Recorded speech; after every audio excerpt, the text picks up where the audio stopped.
That's right, folks. We are just minutes away from kicking off what is sure to be an epic football game tonight. I am Joshua Carroll, joined tonight, as always, by Holt Short here at Rector Field at Joe B. Hatcher Stadium at Pulaski Academy. We've got a crowd of at least a few thousand here tonight already, and they are still streaming in through the both gates. We've got all kinds of.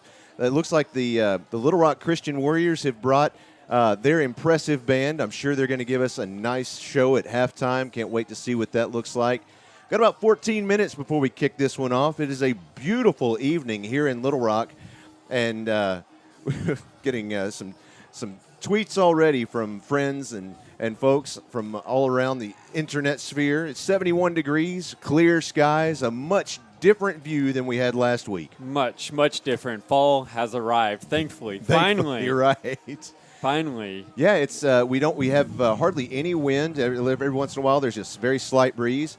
I love what is going on the field. You know, this happens every year. Typically it's the first home game of the season.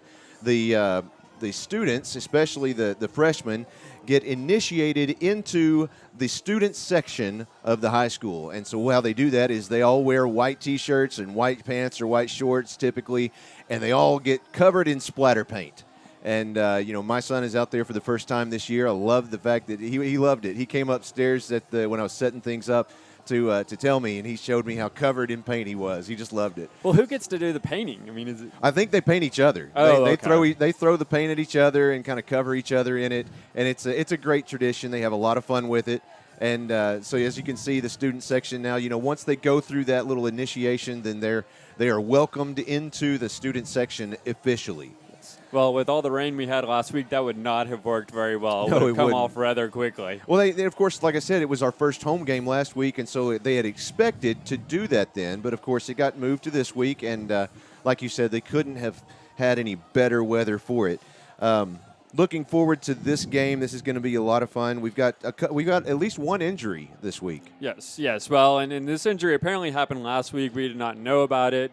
But Caleb Nichols, the sophomore running back, is unfortunately appears to be out for the season. Oh my! With a broken ankle, is my understanding. Now, maybe he could have a quick recovery and get back in at the end of the season. But he is a sophomore, so I imagine they're probably going to take it easy and just stay safe with him. Absolutely, they will. Also, another injury that's going to affect this game specifically is the quarterback position on the other side of the field. Little Rock Christian Warriors starting quarterback.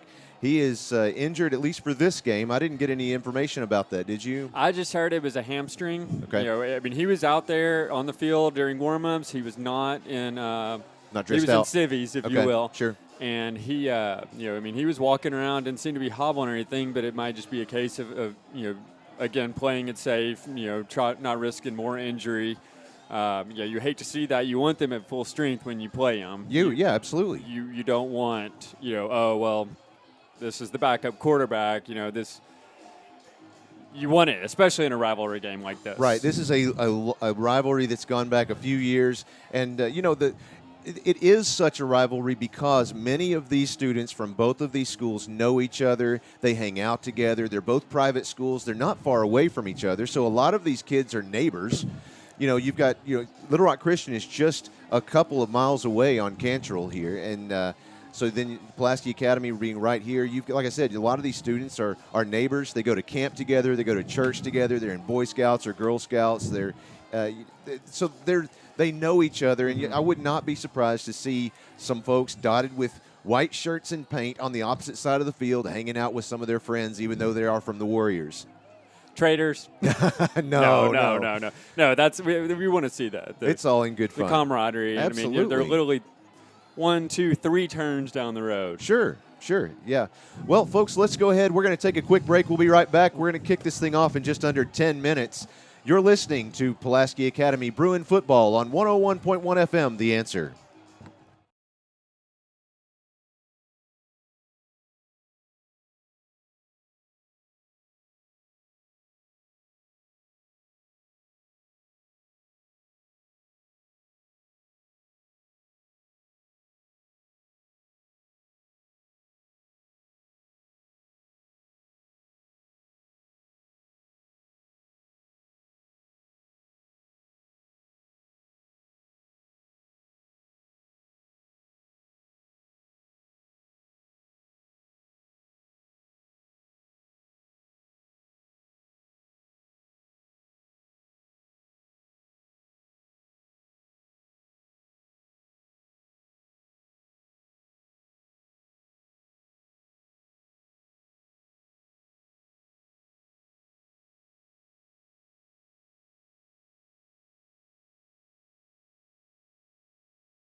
Welcome back once again. I'm Joshua Carroll here with Holt Short at Rector Field at Joe B. Hatcher Stadium on the Pulaski Academy campus. We have a student on the field right now singing the national anthem.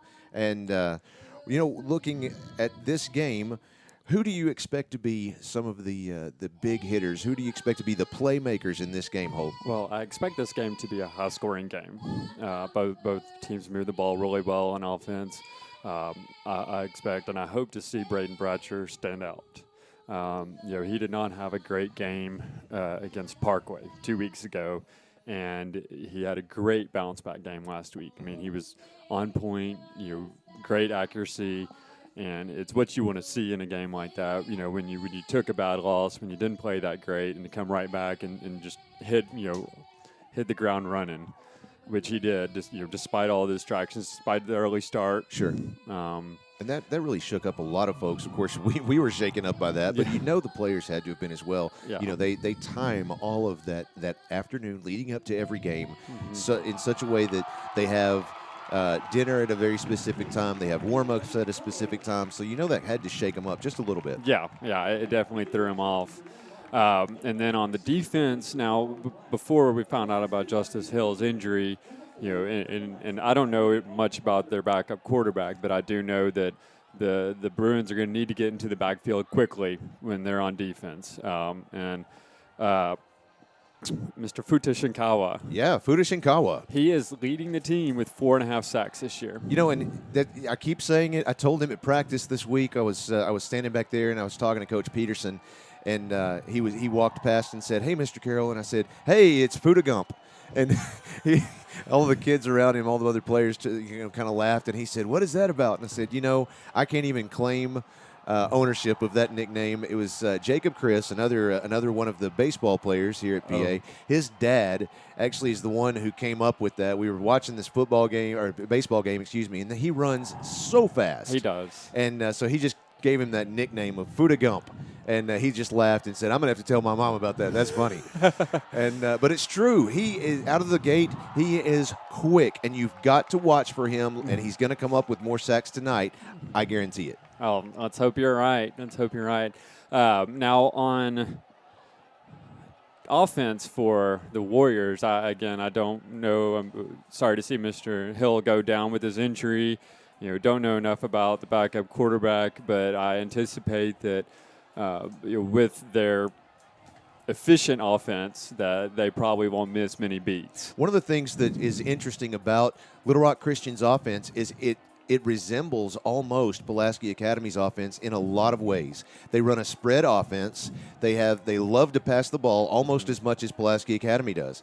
They looking back at last week, they ran the ball just as often as PA did by percentage in last week's game. So you've got two really good teams. Of course, Little Rock Christian coming into this one 4-0. Of course, I've got to admit, I always want to try and be fair, but they have not had the strength of schedule that Pulaski Academy has faced already this year. Not quite. No. Now, going back to what you said about them kind of being mirror images, they also run the same defense, the 3-4 defense. And they do have one quarterback who we need to keep an eye on. That's Robert Springer. And he actually is he has one offer from a Division I school. It's East Carolina. So they see something in him that needs to be watched out for. And so hopefully, and I imagine the Bruins have already scouted for it, he's a bit on the short side. So I don't think we'll see him covering Hudson Henry. Probably not. Well, folks, we're only 3 minutes away from kickoff. They're out to toss the coin. We're going to let you know how that turns out in just a moment. We're going to take a quick break. We'll be right back for kickoff between the Little Rock Christian Warriors and the Pulaski Academy Bruins right after this. You're listening to 101.1 FM, The Answer.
Welcome back to Rector Field at Joe B. Hatcher Stadium on the Pulaski Academy campus.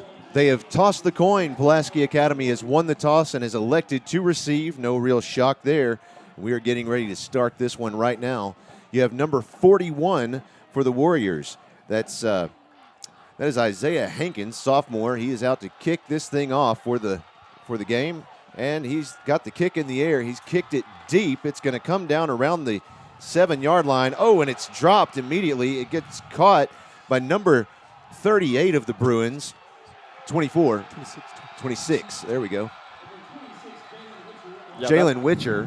He fielded that one and kind of bobbled it there at the beginning and picked it up, but then he lost another 2 or 3 yards after making contact with the defense. It did bobble forward, so it was about 7 yards forward after the bobbled attempt, and then, yeah, he went backwards a few yards trying to make up for that mistake. So now the Bruins set up. They have 2 receivers close on the left, 2 receivers close on the right. He's going to hand off immediately to number 21.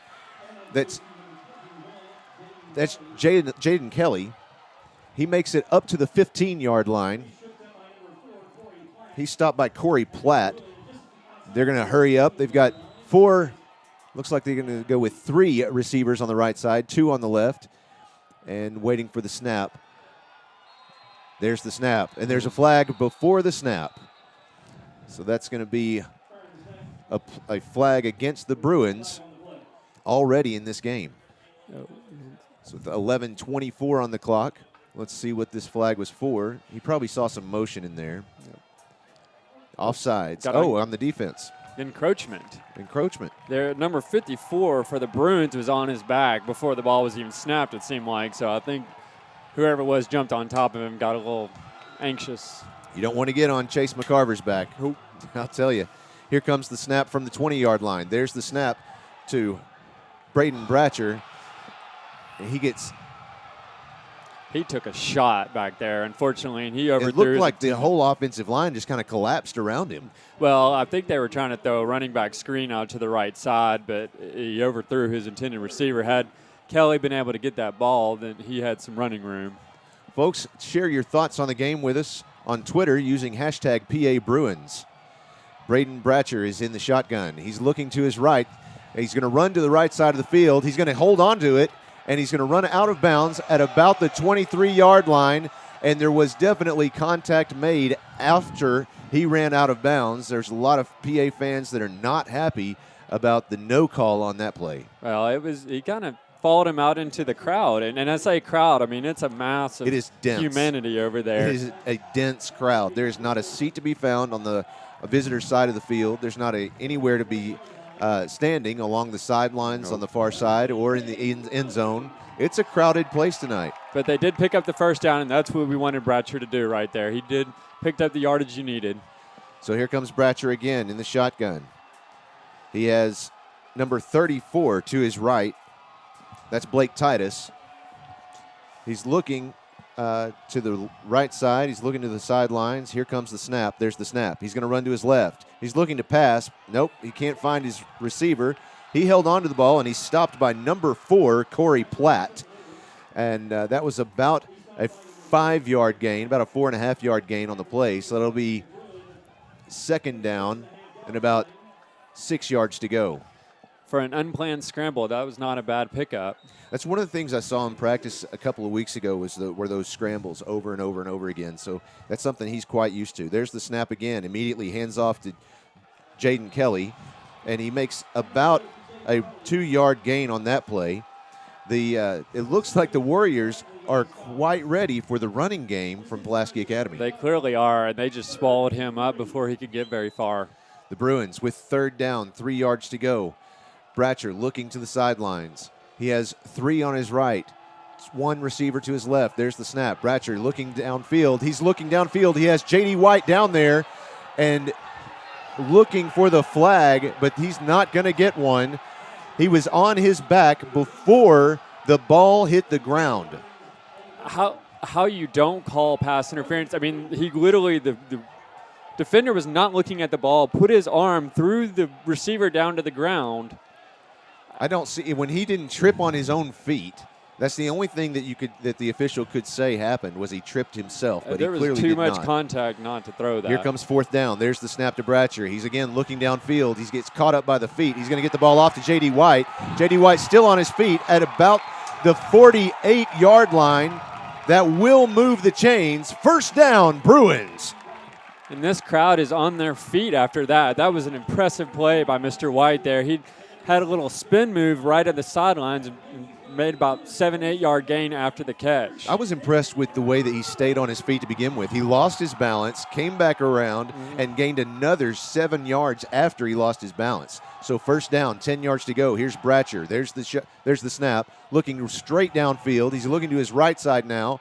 He gets the ball off, and it's caught by J.D. White again from the Warriors' 40-yard line. The Bruins are on a march. They're on a march. That was a dangerous, dangerous tackle by the defender. I mean, it was very close to helmet-to-helmet contact, and I'm surprised J.D. White is not shaken up a bit, but he's still back out there, ready for catch number 3. So J.D. White is out there, but you've got Bratcher. He hands off immediately to Jaden Kelly. He's going to run around the left side of the field. He's at the 35, where he gets stopped by number 21 of the Warriors. That's M.J. Loggins. Well, Kelly looked like he had the corner there, and J.D. White was there to try to make the block for him and open up some room. Unfortunately, there were just 2 extra defenders waiting for him and only 1 other blocker. Hudson Henry's good, but not that good. So now they have receivers they have twins on both sides. They're stacked. Isaiah Woods now to the right of Bratcher. There's the snap. Bratcher's looking to his left. He's going to keep the ball. He's at the 30, at the 25, the 20, the 22-yard line. He gets knocked out of bounds by number 21, M.J. Loggins, again the defender on the play. Now, you said they're respecting the run game, but they're not respecting the running game of the quarterback here. I mean, they clearly had so many defenders back ready for the pass, and, I mean, wide open running lane on the left side there. Looks like we have some technical difficulties with the video. If you're watching, we're aware of it. They're working on it now.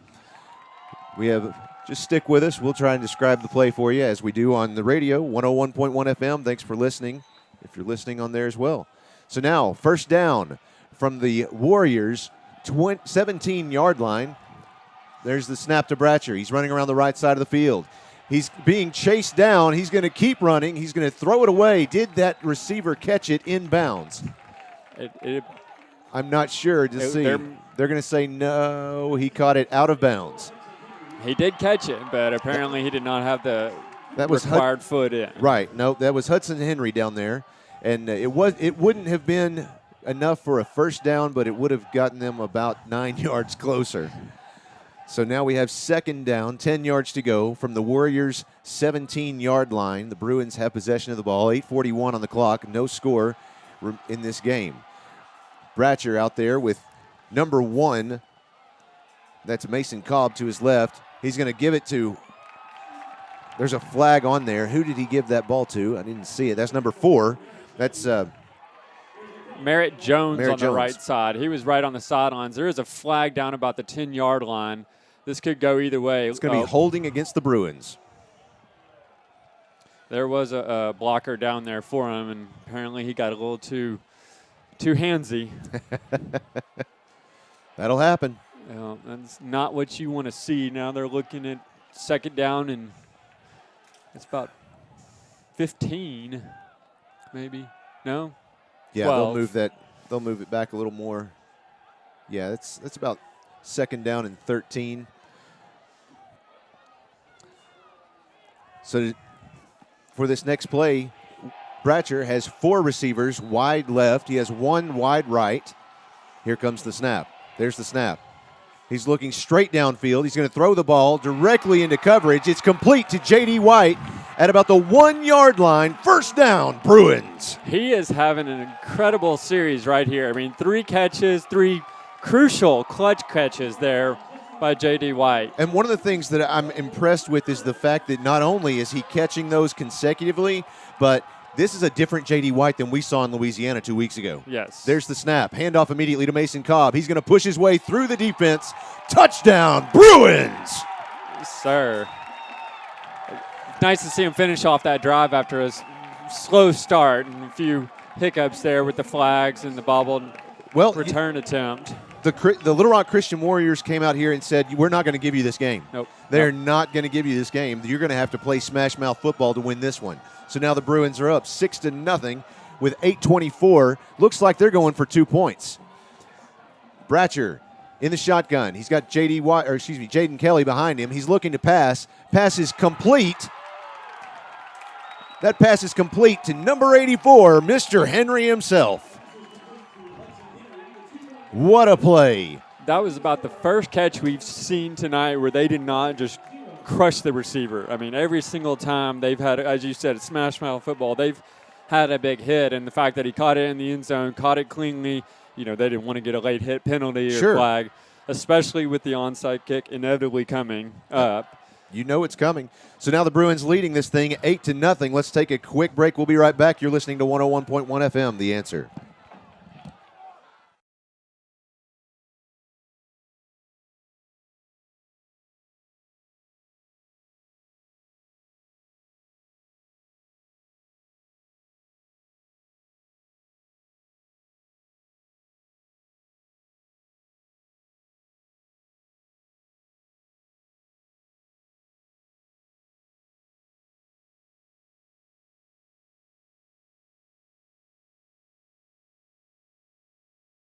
Bruins leading 8-0. Here comes the kickoff from Clay James. It's an onside kick, and it gets fielded by the Warriors at their own 48-yard line, and that's where the Warriors will start their first offensive drive of the game. That ball just did not have enough movement on it. So that last scoring drive for the Bruins was a 12-play, 86-yard drive that resulted in a 1-yard touchdown run by Mason Cobb. It took 3 minutes, 27 seconds off the clock. And I tell you, that was quite impressive to see that someone make the Bruins take up that much time off the clock before they could score. There's the snap, and there's flags coming in from all over the place before the snap. The Bruins are fired up about it. They know they've got him on their back heel after that scoring drive. Number 14, Colin Cooper, is out there. I guess he was the backup for Hill. We'll have to see how he performs tonight. This is there's got to be a lot of butterflies in his stomach right now. So that flag was for false start against the Warriors. Here comes the snap. Snap is complete. He hands off immediately to number 20, Kendall Givens. He runs the left side of the field. He's still on his feet, and it's finally tripped up at the Bruins' 48-yard line. It's about a 4-yard gain on the play. That'll bring second down, about 8 yards to go. Kendall Givens is a bowling ball. He really is. Of a player. 5'8", 220 pounds. I thought that was a fullback out there. And it appears now they have him lined up in the slot position. He was stopped on that play by number 15, Zach White. So now, again, here come the Warriors. There's the snap to number 14. He throws immediately to the left side of the field to number 5, Chris Hightower. And he is forced out of bounds at the Bruins' 32-yard line. Remember that name, Chris Hightower. You're going to be hearing it all game long. He was a playmaker in this game last year consecutively throughout the entire game, and he's going to do the same this week. So now the Warriors have the ball on the Bruins' 36-yard line. First down, 10 yards to go, 7:40 remaining in the first quarter. There's the handoff immediately to Chris Hightower, and he is stopped at the line of scrimmage. No gain. That was Jake Terry on the tackle, and he did an excellent job of wrapping him up and bringing him down and stopping him for no yard gain. So that'll bring up second down, 10 yards to go for the Warriors, 7:21 on the clock. The Bruins leading 8-0 against the Little Rock Christian Warriors. Here comes the snap to number 14, Colin Cooper. He's looking to his right side. It's going to pass. It's complete to Alex Clark, and he is met by several Bruins, an entire den of Bruins right there at the Bruins' 27-yard line. Nope, they're going to mark that at the 25-yard line. Well, and he was too open. He does not need to have that much space to not only catch the ball but pick up extra yards for that first down. Cooper in the shotgun. He has 3 receivers left, 1 right. He has a running back to his right side. He's going to pass immediately to his right to Hightower, and Hightower is caught in the backfield by number 34, Blake Titus. Titus was trying to decide whether he could get to the ball in time or if he should just make the tackle. He did, I think, made the right call there. He wasn't going to get to it. If he had whiffed on that, the receiver is going to see daylight. So good decision there by Blake Titus on the play. Here comes second down, 14 yards to go, 6:30 on the clock. There's the play fake. Pass is complete to number 9, Alex Clark, and he's forced out of bounds by, that's Blake Titus once again. They're just inside the 15, 6:22 on the clock. So again, another first down for the Warriors. This is game. Yeah, well, and that's the second time that number 9 has been left open like that. They're going to have to figure something out about that, get a man on him. Colin Cooper in the shotgun. He's a man in motion in the backfield. There's the snap. Handoff immediately to Kendall Givens, who runs straight up the middle. He's got Bruins all over him, but man, he's a big old fella. God. And he gets stopped by several Bruins at about the 6-yard line. That was number 7, Chris Connell. And he managed to hold him up long enough for some friends to help him out there. Well, at 6'1", 205 pounds, Chris Connell ought to handle it. 5:51 on the clock in the first quarter. The Bruins still leading 8-0. Here comes the snap to Colin Cooper. Waiting for the snap. He's looking to the sideline. He has a man in motion. Handoff. Nope, he faked it and kept the ball for himself. Made about maybe, we'll call it a half-yard gain. Nope, it's a loss, about a yard loss.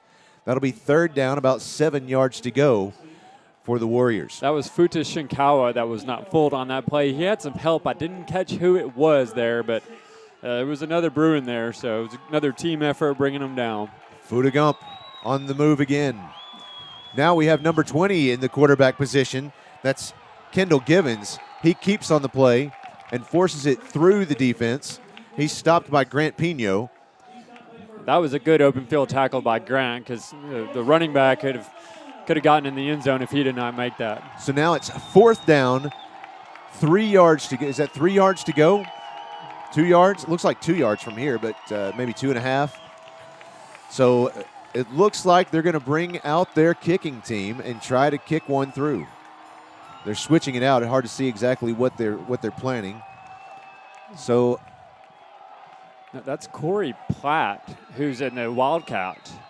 Yeah, so they are not kicking this. Wait a minute. The referees are saying, hang on, that's a timeout. So that's a timeout. It's called by the Warriors. They didn't like what they had set up. They weren't ready for it, so they said, let's burn a timeout. Let's do it with them. We're going to go ahead and take a pause. You're listening to Bruin Football on 101.1 FM, The Answer.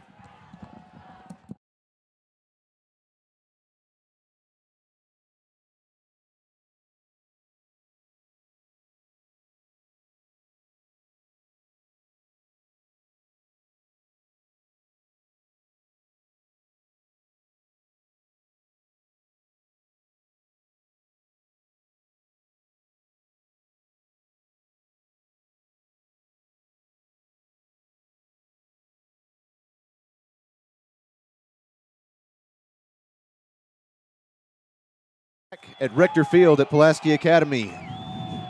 The Warriors have the ball at the Bruins 4-yard line. Second down, fourth down, 2 yards to go, Number 4, Corey Platt with the carry. Touchdown, Warriors. That was a dramatic leap into the end zone. Literally. One Bruin went low, and he jumped right over him. Yeah, he did. He jumped. He got he got some serious air. Looks like they're out for the extra point attempt, so they are not looking to tie this game right now. Nope. They've got number 41 out there to kick. That's Isaiah Hankins, sophomore. He's going to kick the extra point attempt. 4:24 remaining on the clock in the first quarter. There's the snap. The kick is up, and it's through. So, with 4:24 left in the first quarter, the Bruins lead by 1, 8-7 against the Little Rock Christian Warriors. We'll keep it right here. Oh, and that's two sophomores that they have relied on right there. Colin Cooper is a sophomore, and the quarterback that led the drive, and then Corey Platt is also a sophomore who just made the touchdown run there. So their players are certainly stepping up to the occasion. They certainly are, and they needed to for this game. Like I said before, they're coming into this game 4-0. Pulaski Academy has a slightly less impressive record with 3-1. But, again, look at that strength of schedule, and I think you've got two well-matched teams out here. Yes, yes. So now the Bruins will receive the kickoff. It's going to come off the foot of number 41, Isaiah Hankins. So he's going to kick off just as well as kick their point-after attempt. You have deep to receive for the Bruins. Got number 18, that's Dylan Allison. And number 15 for the Bruins, Zach White. Zach White is going to receive this one. He's running around the left side of the field, come back to the center, back out to the left, and he gets stopped inside the Bruins' 30-yard line. So that's where they'll start the next drive. And that was Dylan Allison, or that was no. That was number 15, Zach White with the carry. Dylan Allison made an excellent block there, and that's what you want to see from the other return man is get out there, find someone, put your shoulder into him.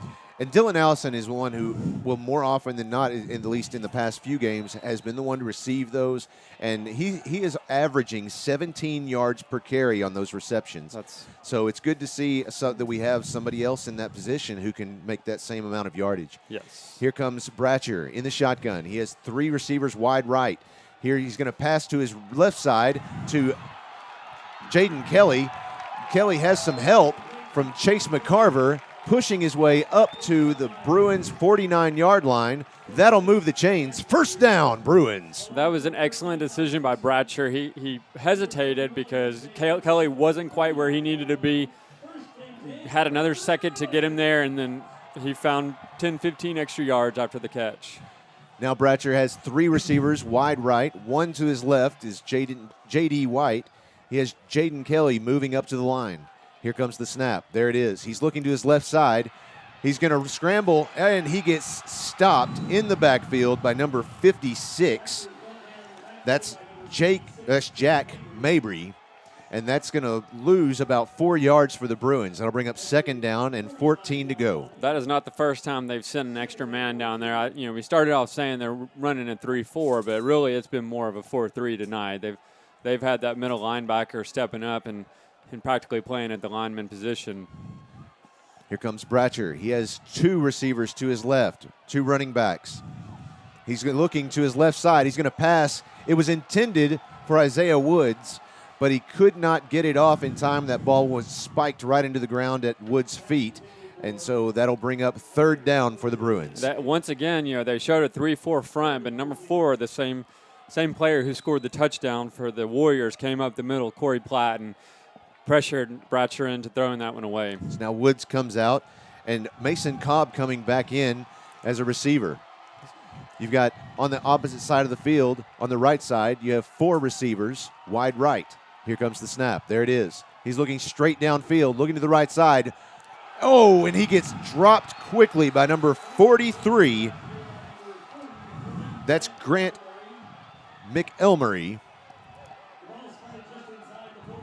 And that didn't will lose bring any up yardage on 14. it. Wow. Yeah, he did not lose any yards. He'd stepped up enough in the pocket, but you got to have a timer in your head when you're getting blitzed. And he had Warriors all around him, and he should just either gotten rid of the ball or run it or made a decision other than standing where you are.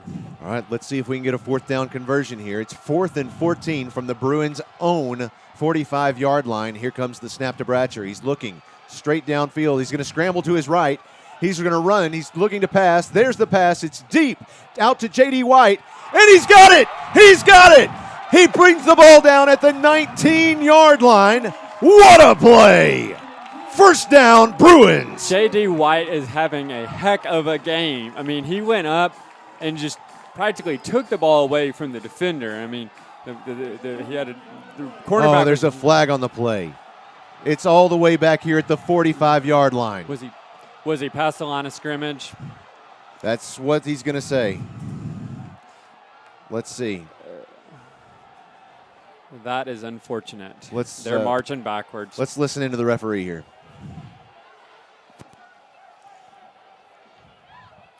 Well, if he'll speak up and tell us, we'll know what he wants. Boy, I know that is loud. Illegal forward pass on the offense. Wrong in front of the line. Lost it down. And that is a turnover on downs, unfortunately. It is. So then instead of the Bruins having the ball on the Warriors' 19-yard line, now the Warriors have the ball on the Bruins' 40-yard line. Well, and I was looking at the stats before the game started, and the Bruins, unfortunately, have 10 turnovers this year compared to only forcing 5. Now, that's not turnovers on downs, but still, that's something that we do not want to see tonight. No, it is not. So here comes the snap to number 14, Colin Cooper. He's going to run it up the middle and get stopped at the Bruins 40-yard line, about the 40, let's say the 39. It's about a 1-yard gain. It'll be second down, 9 yards to go. No huddle. Cooper in the shotgun. He has one running back behind him. Handoff to number 20. That's Kendall Givens again. He gets hit by the defense 1, 2, 3 times before he gets dropped behind the line of scrimmage at the 42-yard line. It's about a 3-yard loss on the play, but still, you've got to give it to Givens. He was hit, and a good hit, several times before being brought down by number 32. Get it? Fuda Shinkawa. Well, and now the Bruins gave him a taste of their own medicine, sent a fourth man up the gap there, forced him out to the left side. Here's third down, 12 to go. Cooper looking to pass, looking downfield. There's the pass down the left side. It looks like he's out of bounds before he received that pass. He was. So that'll bring up fourth down for the Warriors. And that was Futa Shinkawa again. That got into the backfield, shot up the middle, forced the quarterback to get rid of the ball. Fuda having a game. I love it. When he comes up to bat when he's playing baseball, his walk-up song is "Everybody Was Kung Fu Fighting." I had several parents come up and ask me, "Hey, that's not cool. You should know that he chose that song. He wanted it."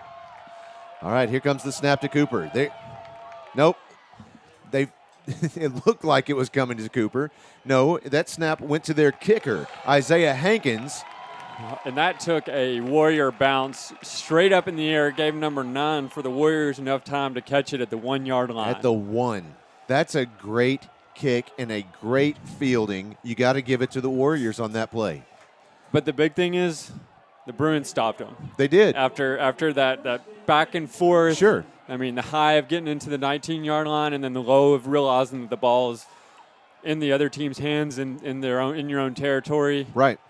So with 1:08 remaining in the first quarter, the Bruins still lead 8-7. We're having a great time here at Pulaski Academy tonight.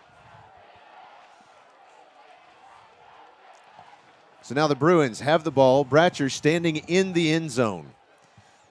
Looking to snap. There's the snap. He's looking immediately to his left side. He's going to pass it. It's brought down by number 5, J.D. White, at about the 3-yard line, which is enough to get him outside the end zone, thankfully. Yes, and that's what you want to see on that first play. When you're that deep in your own territory, just get positive yardage. So now second down, 7 yards to go. Here comes the snap to Bratcher. He has 3 receivers wide right, 2 to his left. Here comes the snap. He's looking to the left side. He's going to scramble. He's running. He's going to keep it.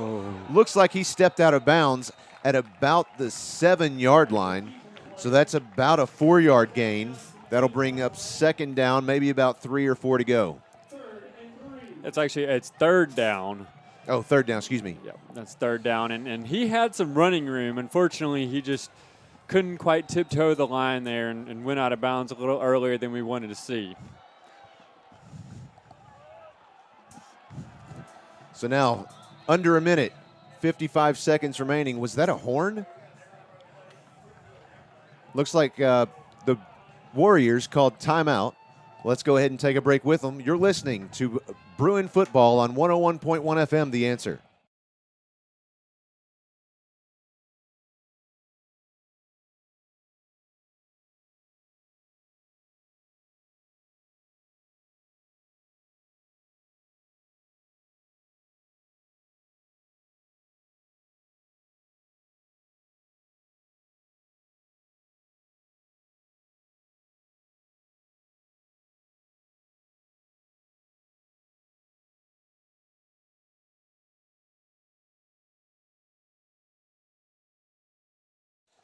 Welcome back to Pulaski Academy.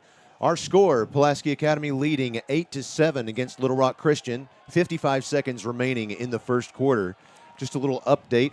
Number 4, Corey Platt of Little Rock Christian was helped off the field earlier, a couple of plays ago. It looked like he was injured, his arm or his elbow. And so we interested to see what happens here. Here comes Bratcher looking third down, 3 yards to go. Someone is definitely blowing a horn in the stands. Oh, that was one of the band members, I believe. That ball was incomplete. He threw it a little too far out in front of his intended receiver. So, and the receiver was open and had yards available to him. Unfortunately, the ball was not where you wanted to see it. So fourth down, they're going for it. 4th down and 3. There's the snap to Bratcher. He's looking straight downfield, and it was intended for J.D. White, but he had a defender wrapped up. He had him wrapped up before the ball was even thrown, and there are no flags on the play. I guess they're just going to swallow the whistle tonight. But Bratcher threw it a little hard again. That's the second rocket that he's thrown. It was definitely a laser, but there was no. I'm still shocked that there's no calls on this so far 2. What should have been passing interference. Yes. 46 seconds. Fourth down attempts, rather. 46 seconds. The Warriors have the ball on the Bruins 8-yard line. 1st and 8 to go.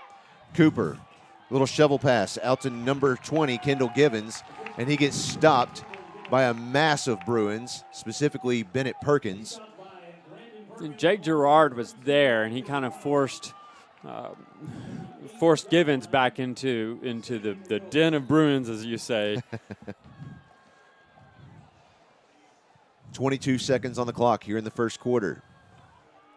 The Warriors lining up. Number 20, Kendall Givens. He has the snap. He's going to keep the ball. He gets wrapped up around the legs by number 27, Clinton Wilson. What a stop. That was an impressive stop. You know what's even more impressive? I'm sorry. You got to give it to Clinton Wilson for that great tackle, but he had both of his legs wrapped up, and you see number 20 out there, that's Kendall Givens, continue to march, and he carried him another 2 yards before he finally came down. So that's the end of the first quarter. We're going to take a quick break. We'll be right back for second quarter action. The Bruins leading this 8-7 against the Warriors. You're listening to Bruin Football on 101.1 FM, The Answer.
Here's the Warriors. Snap to Cooper. He's going to throw it to number 21, and he's in the end zone.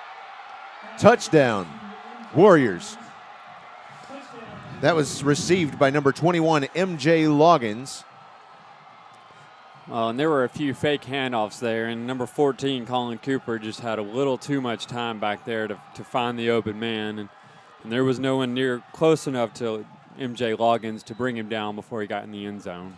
Looks like they were watching some of those misdirection plays we saw down in Louisiana. That kick is up off the foot of number 41, Isaiah Hankins, and it is good. So our score from Pulaski Academy now, Bruins 8, Little Rock Christian 14 with 11:52 remaining in the second quarter. So what's going to be interesting going forward is now the Bruins are trailing 6 points, which is obviously the 6 points that you're going to get if you score a touchdown. So if they do score a touchdown, that's going to be a tie game. The question is, do they go ahead and go for 2, or are they going to just go ahead and settle for a field goal? Get in the left lane and put the hammer down. But last week they weren't doing that. They did not go for it 2 for 2. Well, last week, I'm going to be perfectly honest with you why. Last week we were playing J.A. Fair. Okay, That's enough. why. Fair enough. We're playing a different team who this is a different opponent. Looking back to a couple of years ago when we played McClellan in the state championship, I don't want to bring up anything that's going to bring up hard feelings. Looking forward to see if McClellan can pull off a big win tonight. They're having a big game themselves. But a couple of years ago, the Bruins did just that. They left the hammer down throughout the entire game and scored at the end when they didn't need to. And my goodness, the response. We don't want to see that again. So now we've got two evenly matched teams, and we're going to see now Isaiah Hankins with the kickoff. He's got it up in the air. It's a short kick out to the Bruins' 32-yard line. It's fielded by number 4, Merritt Jones. So that's where the Bruins will start the next drive. And that was an excellent job by Merritt Jones. Get back there and just treat it like a punt. I mean, the punt return, just catch it. Make sure you secure it. Don't worry about trying to get more yardage after the catch. Don't act like you're going to call for a fair catch, but don't, and then take off running. Is that what you're saying? No, don't do that. Hashtag too soon. Yeah. Speaking of hashtags, send us your thoughts on the game using hashtag PA Bruins on Twitter. Share your thoughts during the game. There's the snap to Bratcher. He's looking. He's going to keep the ball running straight down the middle. He gets collapsed on at the 40-yard line. That's where they'll blow it down. That is at least a 7-yard gain for the Bruins. That'll bring up second down and 3 yards to go. He looked like he was trying to do his best Kendall Givens impression there because he did not go down. You're right. He took at least one lick, did a little spin, and stayed up. I'm gonna be willing to bet that Kendall Givens has about 100 pounds on him. So I think he can get away with that a little more often than Braden Bratcher can. So now Bratcher, he has 4 men tightly grouped on his right side. He has 1 man wide to the left side. Here comes the snap. Oh, and motion. They've got players pointing at each other. There's going to be a penalty here. We're going to find out who it was on. That was Drake Bradley for the Warriors who hopped in between the tackles. I'm not sure if they got him. Oh, looks like they did. They did. So that encroachment against the Warriors there. So after the penalty is assessed, they place the ball at the 45-yard line. That's a first down for the Bruins. Bratcher in the same formation. 1 wide to the left, 4 tightly grouped on the right. There's the snap to Bratcher. Looking to his right side. He's looking. He's getting collapsed on. He's going to have to move quickly. He's going back to the left side. He's going to keep the ball, and he's going to get stopped at about the Bruins' 48-yard line. It's still about a 3-yard gain for the Bruins. Somebody lost their helmet. He's got to come out. That's number 71 for the Bruins. That's Wesley Coleman. He's his left tackle. His helmet was left back at the 40-yard line, and he was up at the 50-yard line. Still fighting. He didn't care. It's a brave man there. It's a brave man. Wesley. Yeah, he's out there on the left tackle most of the time. Looks like they swapped out Luke Hawes in that position for this play. So now Bratcher has 2 on his left, 2 receivers to his left, 3 to his right. Now there's the snap. He's looking to the left side. He's going to get sacked in the backfield by number 31, Lawson Corcoran. The Bruins just keep looking deep downfield, and they're not looking for the closer, short yardage pass plays that they probably need to at this point. Because, the Warriors are making themselves friendly back there, making friends. Now the Bruins have the ball, 3rd down, 15 yards to go from their own 40-yard line, 9:30 on the clock in the second quarter. There's the snap. Bratcher looking. There's a flag. Pass is complete to Henry. Henry makes it up to the 49-yard line before he is stopped. Let's see what the flag is for. Number 21 for the Warriors was right there. MJ Loggins. Where the flag was thrown. Now, it might have been holding either which way. So he was getting friendly with the receiver, number 5. He's looking for one of the Bruins' numbers, I believe. So the officials are still talking about it, discussing what they're going to eat after the game. All right. Not quite sure what the call is. The referees are all talking to each other. They can't make up their minds whether they want Japanese or Chinese after the game. One of them suggested Taco Bell. All right. Holding against the Warriors. Okay, so it was Loggins who had a hold on J.D. White there, and that could explain why he wasn't open. So now we're looking at 3rd down and about 5 yards to go. My brother, Will Ingram, is listening to the game tonight. Good evening, Will. Thanks for joining us on Twitter. Again, send us your feedback on the game using hashtag PA Bruins. Here comes the snap. There it is to Bratcher. He's going to run to the right side. He's going to keep the ball. He's at the 40, the 35, the 30, the 25, the 20, the 15, the 10, the 5. Touchdown! Touchdown with the quarterback keeper, Braden Bratcher. Wow! That was an impressive option play, and that was a true option. I mean, he had someone he could have pitched to. He decided to keep it and took off down the field. He had a little stiff arm action on number 23 for the Warriors there. That's Bernard Givens. And Givens almost got away with, or did get away with the horse collar tackle at the end there, because Braden Bratcher's real lucky he did not get hurt at the end of that play. You're absolutely right, he is. I mean, so now they're going to kick this one. A dangerous, dangerous tackle. You've got number 8. That's Clay James out there to kick the point after attempt. 9:04 on the clock. Here comes the snap. And the hold is down. The kick is up. Whoa, it went a little bit to the left side, but it's still in there. It's good. So with 9:04 remaining in the second quarter, we're tied at 14 between the Bruins and the Warriors. No, the Bruins went ahead by 1. Oh, I'm sorry. You're absolutely right. Just didn't see it update in time. 15-14, the Bruins lead by 1.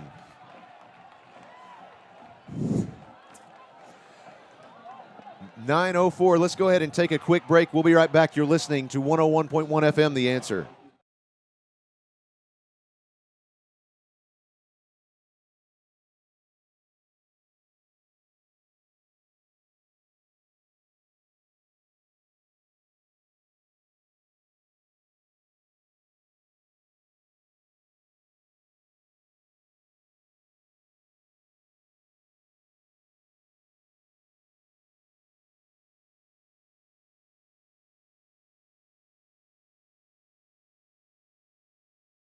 We're back at Pulaski Academy. The Bruins leading 14-15 against Little Rock Christian. Savannah Goodwin out there to kick off. It's a little onside kick. It's fielded by the Warriors at the 50-yard line. She had one very similar to that kick last week. I mean, it was well placed, right where you wanted, and the Bruins just couldn't get to it in time. Unfortunately, that was a good job by the hands team on the Warriors side. The last drive for the Bruins was a 5-play, 67-yard drive that resulted in a 60-yard touchdown run by Braden Bratcher. He took 2 minutes, 46 seconds off the clock. Thanks again for those statistics, Mr. Beasley. And that was a pitch to number 20. Once again, Kendall Givens to the left side. That Colin Cooper just kind of fed him the ball, and he took about 5 yards with him before he was taken down near the sideline. It was Chris Connell with the stop for the Bruins. Here comes Colin Cooper in the shotgun again. He has 2 receivers left, 2 right, running back in motion. Here comes the snap. Nope, running back in motion again. There's the snap. Pass is complete to Chris Hightower. Hightower runs out of bounds at about the Bruins' 40-yard line. And that, let's see if that's enough to move the chains. They say yes, it is. That'll move the chains. Hightower is stopped in that play by number 15, Zach White. It looks like the Warriors are going with a little dink and dunk action here. Pick up 5 yards here, 6 yards there, and just gradually move the ball down the field, but still through the air. Dink and dunk. Did you make that up? I think I heard it somewhere. I'm not going to take credit. There's the snap to Cooper. He's going to keep it. Run up to about the 35-yard line, and there's a scramble for the ball. Oh, my, what is going on under there? The Bruins say that they have it. Let's see. Yes, they do. The Bruins have the ball after the fumble. The fumble recovery by the Bruins at the Bruins 35-yard line. Oh, and that's a little bit of the sophomore quarterback coming out, and that's the turnovers that we wanted to see. That's getting them closer. You know, right now they're -5 on the turnovers for the year. The ratio, that's -4 now. So while we're getting it reset, I'm going to send a shout out to my nephew, Caleb Short, who's watching online on YouTube. Thank you for watching. Yeah, Caleb, nice to have you out there, bud. Okay. Yeah. First down for the Bruins. Bratcher in the shotgun. Little play fake. Pass to Henry. It's complete. He's brought down by the neck by number 43. That's Grant McElmurray. And number 17. William Parker Kerfoot. William Kerfoot. Now, they need to get Henry more involved, and that's what you want to see right there. I mean, it wasn't 4 yards on the first down. That's what they need to see. You know, get the ball to him. Get the ball to your big man. 8:32 on the clock. Force him to respect him. Ball is on the Bruins' 39-yard line. Second down, 6 yards to go. Here comes the snap. Jaden Kelly in motion. He's looking. There's the pass. Oh, it was intended for Hudson Henry, but it fell right out of his hands. He had number 17 on the coverage. That was William Kerfoot once again. He threw it just a bit on his back right shoulder, but still, that's a ball that Henry probably should have come up with. Hit him right in the numbers. Yeah. So now, third down, 6 yards to go, still from the Bruins' 39-yard line. 8:25 on the clock. Here comes the snap to Bratcher. He's looking to his left side. Pitch immediately to Merritt Jones. No, that's J.D. White, who is stopped in the backfield by number 7. That's Drake Bradley. So that's going to be a play for some lost yards there. That'll bring up fourth down and about 11 yards to go for the Bruins. And Drake Bradley he was back in the backfield before the ball had ever been pitch to the running back in motion, or to, I guess, the receiver in motion. So the Bruins making some swaps from the sidelines before this play. Bratcher now has 3 receivers left, 2 to his right, 7, 6 on the play clock, 5, 4, 3, 2, 1. There's the snap. Got it off just in time. Bratcher running around the left side. He's going to run it up the middle. He's going to throw the ball, intended for Merritt Jones, but it is incomplete. Another missed call. Somebody ran right out of their shoe. That was Merritt Jones. He ran out of his shoe. I think that's what happened. Jones there is a flag on the play. Should have been a little further than he was, but he lost his shoe, and he wasn't where Bratcher had attended the ball, or threw the ball, if you will.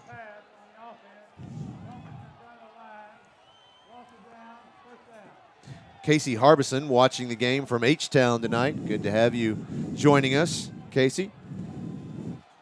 Also have Miss Tressler out there saying, "Go Bruins," cheering from West Point, New York. The Bruins now defending the ball. Warriors have possession on the Bruins' 30-yard line. 7:31 on the clock. Here comes the snap to Cooper. He has a man in motion in the backfield. There's the snap. Handoff immediately to Kendall Givens. He runs around the right side of the field, and he's got 2 Bruins ran right into each other, and Givens is finally forced out of bounds at the 24-yard line of the Bruins.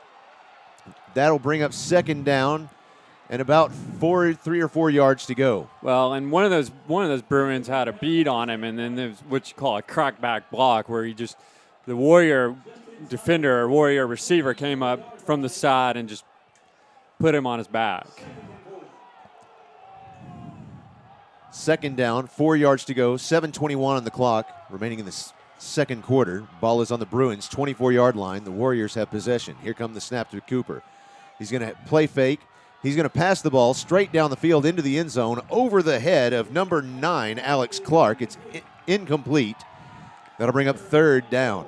You know, I never noticed that the building just beyond the end zone there, that is not padded, is it? No, but that's why they have a lot of folks standing down there to catch them. They're going to catch them when they run down there. Oh. Now, hopefully, you've got 10 yards to stop yourself in that end zone. Hopefully, you can do it in that time. I just noticed it because number 9 slammed his hand on the wall, frustrated that he couldn't get to the ball. Here comes the snap to Cooper. He has 3 receivers to his left. A little shovel pass immediately to number 21, MJ Loggins. And he gets hit by number 14 of the Bruins and number 36, Bennett Perkins. This is the kind of stop you want to see. You're on. So the signal is showing 4th down. It is 4th down and 3. So they got a big question here. Do they kick a field goal and take the lead, or are they going to go for it on 4th? It looks like they're going for it. With 6:52 and counting on the clock, I would go for it, but that's just me. Yeah, it's the only first half. With a game this close, yeah. And Kendall Givens is back there, the bowling ball himself. He's going to receive the snap. He's got a man in motion. He's going to keep it. Kendall Givens running around the right side, and he's brought down. He is stopped by number 32. No, that's number 32. That's Fuda Shinkawa right there. Excellent job. He came around from the backside and dragged him down. Once again, Givens was still moving, but he just couldn't quite get far enough. Somebody needs to have Chris Amsler, our PA announcer, add Kung Fu Fighting to his repertoire over there so that when Fuda comes up with a big defensive hit like that, we can hear that song in between the next play. He's not paying attention. He must not be at this time. There's the snap. Handoff immediately to Jaden Kelly. He runs right up the middle, running to the right side, but he gets stopped by number 25. That's Robert Springer. Once again, on 1st down, you want to see that 5-6 yard gain, and that was a good job. Kelly's been a little quiet tonight, so it's good to see him pick up positive yardage and for us to call his name. 6:04 and counting on the clock. The ball is at the Bruins' own 31-yard line. Bruins have the ball. 2nd down, 3 yards to go. There's the snap to Bratcher. He runs to the right side, runs right back up the middle. He's scrambling left and right, and he gets tripped up at the Bruins' own 39-yard line. That's enough to move the chains. 1st down, Bruins. And the fans are looking for a face mask as well. It did look like he got some fingers hung up in it. So he was stopped by number 56, Jack Mabry, and number 52, Pearson Dennis. So we got 3 receivers to the right, 2 to the left. Here comes the snap to Bratcher. He's looking to his right. Pass is complete to number 1. That's Mason Cobb. He gets stopped by number 1, Lawson Howard, at the Bruins' 45-yard line. That's about a 6-yard gain. That'll bring up 2nd down, about 4 yards to go. Much like the Warriors were sending 4 or 5 men up, and the Bruins were doing the same thing. The Bruins are now doing the same thing the Warriors were doing on offense, which is 6-yard gain, 5-yard gain, 1st down, 1st down, 1st down. Here comes the snap now to Mason Cobb behind the. He has the ball. He's going to keep it. He's at the 40, at the 35, the 30, the 25, the 20, 15, 10, 5 yards, and he gets stopped by number 21. He gets stopped by number 21. That's MJ Loggins at just inside the 5-yard line. What a play. Now, number 5, J.D. White, was right there with him, and he showed some very, very good patience and not trying to block a defender there, because it would have been a block in the back. He was stopped by number 3, Justice Hill. What a play. I know that. He's not playing. That's right. That's not. I don't think that was correct.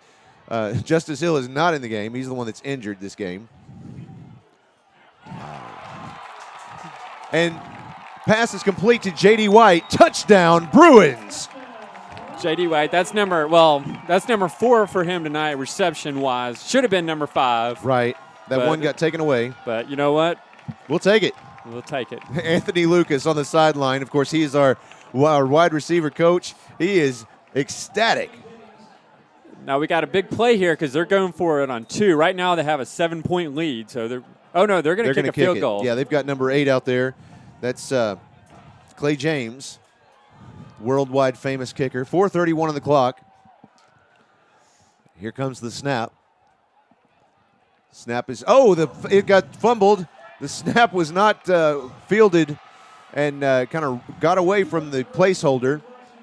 I hated that I was right, but I guess they did try to go for it on 2, just they didn't plan on going for it on 2. They didn't plan on it. No, that was unfortunate. The placeholder was number 16, Nolan Bruffett. He's our second-string quarterback. We'll be seeing him later in the game. That's okay. Shake it off, Nolan.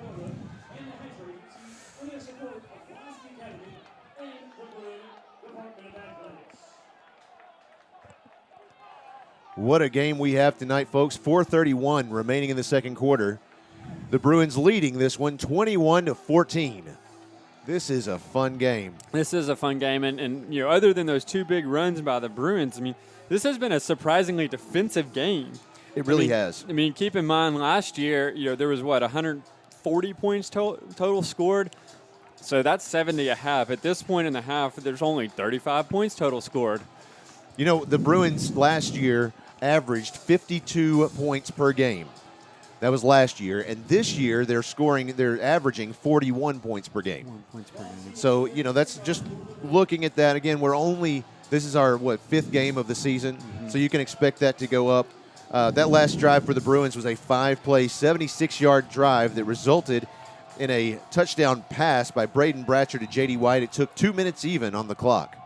Here comes the kick off the foot of number 90, freshman Vaughn Seelick. Sorry, the second freshman to be called up this year. Vaughn joined the roster last week, I believe, He number did. 90. We did not know who he was, this mystery man. But we got an updated roster. We figured it out, got a name for him. Of course, Vaughn Seelick is only the second freshman to join this varsity team. The first one was Savannah Goodwin. And I know that we've got a very proud STEM teacher sitting over here, very proud of Mason Cobb and Vaughn Seelick both, and of course all of her students, but it's great to see them out there making some great plays. There's the snap to Cooper. Handoff immediately to number 5, Chris Hightower, running around the right side of the field, and he gets stopped behind the line of scrimmage. That's about a 4-yard loss for the Warriors. That was Clinton Wilson and Chris Connell, both on the stop there.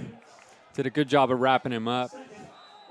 And he was in motion. That was interesting play. They sent it to the strong side of the field looking for a little more running room and just couldn't find it. So now, Cooper in the shotgun. He has 3 receivers left, 1 right. He has a running back behind him. There's going to pass to the right side. He passes complete to number 2, Matthew Ware, and he gets wrapped up immediately. It's about a 5-yard gain. No, that's correction. That's about a 3-yard gain. That'll bring up 3rd down and about 12 yards to go. I couldn't tell who was there, but someone was on top of him as soon as he caught that ball and limited the damage. I know Jake Terry was in there on the stop, but he's a defensive tackle. I'm not sure he'd be playing that far out wide.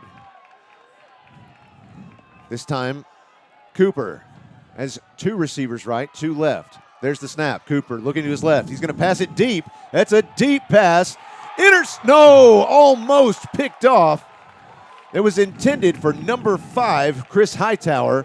It was just almost picked off by number 15 of the Bruins. That's Zach White. Zach White was very lucky that ball didn't end up in the receiver's hands. I mean, it's one of those times where you almost want to just bat it down, just knock it down. But it was overthrown a little, but the receiver was coming over at the top, and it was basically a jump ball. Boy, I think the hit back to the ground is what knocked that ball out of his arms. Here comes the snap. There it is. They're going to kick it away off the foot of number 41, Isaiah Hankins. And the Bruins, of course, scramble off the field. So they'll have the ball inside the Warriors' 10-yard line. Let's go ahead and take a break. The Bruins leading this one 21-14 against Little Rock Christian. We'll be right back. You're listening to Bruin Football on 101.1 FM, The Answer.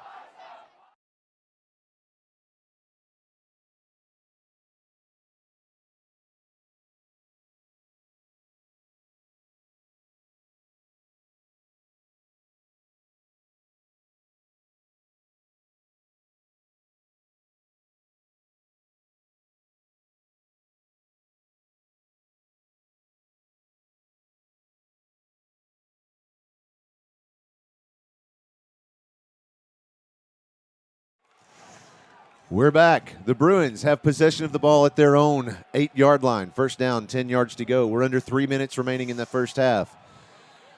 Nothing going after that play. Looked like number 12. That's Braden Bratcher out there keeping the ball, but he got stopped immediately by number 17. That's William Kerfoot. It looks like they may have given him a generous 1 yard there. So it's 2nd and 9 with the clock ticking. William Kerfoot. We got 2 minutes and 34 seconds on the clock. There's the snap, and Bratcher's just going to keep it again. He's going to run around the left side, but gets stopped before he makes any progress. He's stopped by this time by number 1, Lawson Howard. Just inside the 10, bring down third down, 8 yards to go.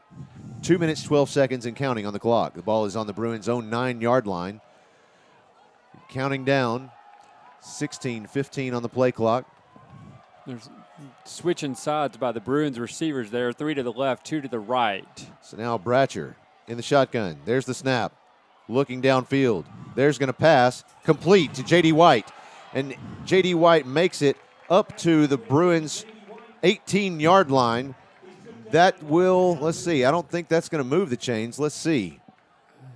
We'll see what they say about it. Yep, he says yes. That's a first down for the Bruins. That is a huge first down for the Bruins. It does 2 things. 1, it obviously keeps the ball out of the Warriors' hands, and 2, it keeps the clock ticking.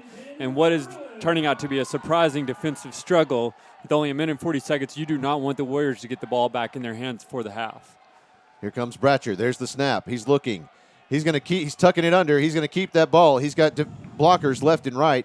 And he's going to be stopped at the 24-yard line, about a 4-yard gain. Once again, that clock is still ticking away. 1 minute and 20 seconds left. I want to correct something I did say. We'll give the ball back to the Warriors if it means a touchdown is scored before the half. That's true. So that stop was by number 13, Alex Veazey. Here comes the next play from Bratcher. He has 2 receivers left, 2 right. He's looking to his left side. There's the pass. It's incomplete. That was intended for Hudson Henry. It was broken up by number 21. That's MJ Loggins once again. It was a little bit underthrown because that would have been good for a first down had he come up with it, but he had the defender right on top of him, and it's just a difficult ball to bring into his arms. 54 seconds remaining on the clock. Ball is on the 25-yard line. The Little Rock Christian Band is blowing their horns Looking once for again. Keeper here from Bratcher. 54 seconds. There's the snap. Bratcher, he's looking to pass. He's going to throw it. Let's see if Merritt Jones got his fingertips on it but couldn't come down with the ball. He was defended by number 23, Bernard Givens. So now the question is, with 45 seconds left on the clock, you got 4th down and 4. Do the Bruins still go for it here? You hate to give the Warriors a shot at even a field goal. I think they go ahead and go for it, but I think they probably burn some of that time, get that play clock all the way down as far as they can before they snap it. We'll see. 45 seconds on the clock. Oh, excuse me, that's not going to make any difference at all. It was an incomplete pass. There's the snap to Bratcher. He's going to look to his left side. Looks like he's going to tuck it under and keep it. He's got the first down.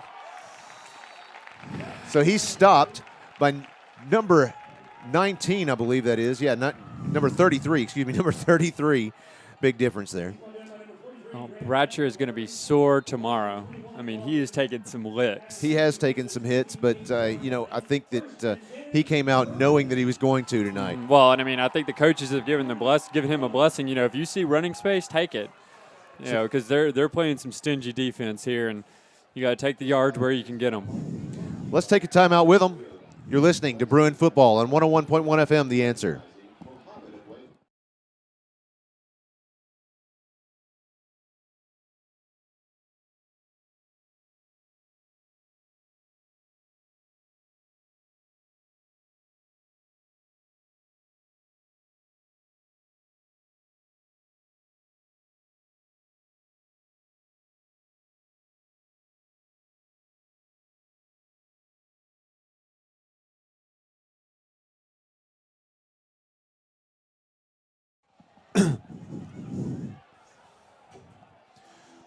Welcome back to Pulaski Academy. The Bruins leading this one against Little Rock Christian 21-14. 36 seconds remaining in the first half. Folks, stick around for halftime. We'll be talking with some of the counselors from the upper school. They're going to tell us about some of the counseling opportunities that we have, as well as some preparation classes and opportunities for students to prepare for the SAT and SAT, and also the annual college trip for juniors. It's very interesting stuff. There's the snap to Bratcher. He's running to his right side. He's looking to pass. The pass is complete to Henry, and Henry slides down after catching the pass at about the Bruins' 43-yard line, and looks like the Bruins are going to call timeout here. We'll keep it here. Yes, Coach Kelly, I think, was kind of hoping that Henry would have gotten out of bounds on that play and stopped the clock without having to burn a timeout. I'm expecting to see a few shots downfield here. Now, that being said, Bratcher's going to need more time than he's gotten tonight. You're right. You know, he has that's one of the things that I haven't seen from from the offensive line is a whole lot of time to allow Bratcher to stay in the pocket and find that receiver. Mm-hmm. And of course, Bratcher, he's not a very tall guy. Let's see, he's 5'11", 165 pounds. To be able to see over that line and get that ball, they're going to have to give him just a couple extra seconds than they have so far in this game. Mm-hmm. Well, and it's funny. The two biggest plays we've seen tonight have been runs. I mean, 60-yard play straight up the gut, and then a scramble straight up the gut. Also, I think for 60 yards. So, Casey Harbison out there in Twitterland saying, "Gotta love Fuda, touchdown Bruins." You're right. You gotta love Fuda. I told Fuda in practice during the week, I said, "You are killing it out there, man." And he said, "Thanks, Mr. Carroll, thanks."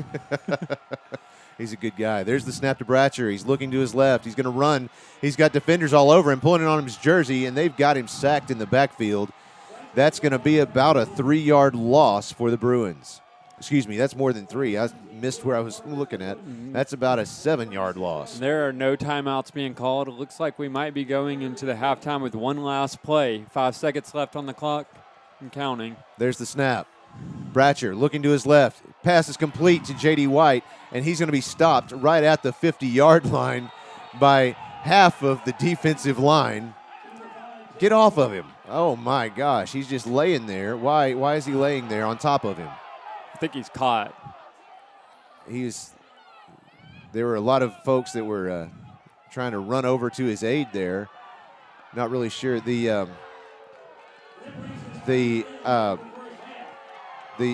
I'm trying to describe this to you. It's hard to describe. You've got, normally I would expect to see jerseys of different color out there pushing and shoving each other. You had 2 of the Warriors out there pushing each other. It looked like some frustration with number 23. Yeah, number 7, that's Drake Bradley, is definitely frustrated with number 23, Bernard Givens. He was not happy with however he acted on that. And Givens was the one that was laying on top of the receiver. And, I mean, it almost looked like he was stuck or something because they were trying to pull him up, and both bodies were moving. Very unusual ending to the half. But let's go ahead and start our halftime break.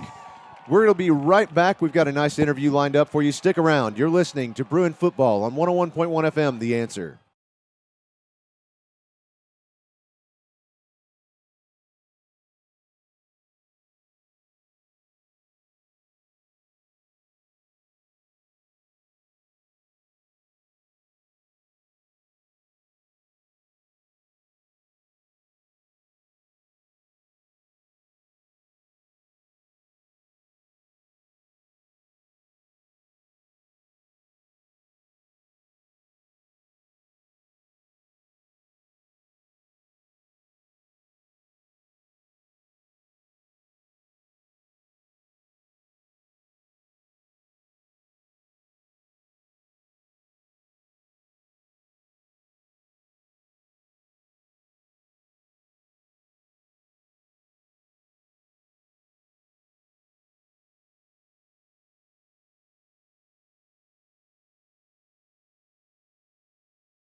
courses, and so there are 8 different schools that participate with this. This is our 10th year to do this. Ladies and gentlemen, for your halftime entertainment this season, the Playmakers will be playing music from some of your favorite Disney movies. Tonight, the band will perform hits from 2 Disney favorites, starting with the 2016 instant classic, Moana. This arrangement of Your Welcome will feature sophomore Jesse Neiswanger and freshman Justin Halpin, the trombone tenor sax section, and the percussion section. Here is the Rivalry performing Your Welcome. Well, actually, this will be our 28th trip, and it started out just a one-time deal. It turned out to be an annual event, but we take the juniors who are interested on a one-day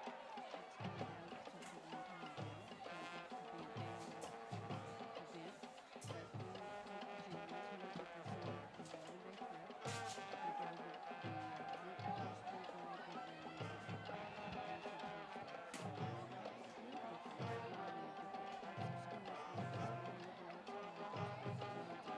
We go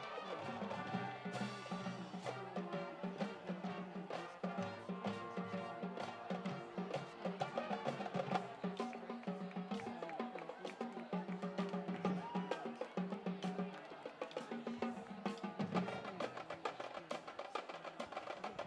River, the Rivalry,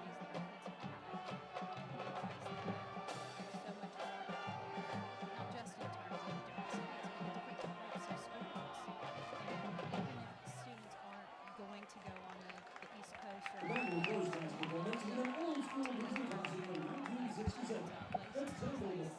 When the laid-back bear balloon reminds us that all you need to get through life are the bare necessities.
The Bruins game is up in direction of Mr. Ron Martins is conducted on the field by senior drummer Ronald White. Let's hear it for the Pregame.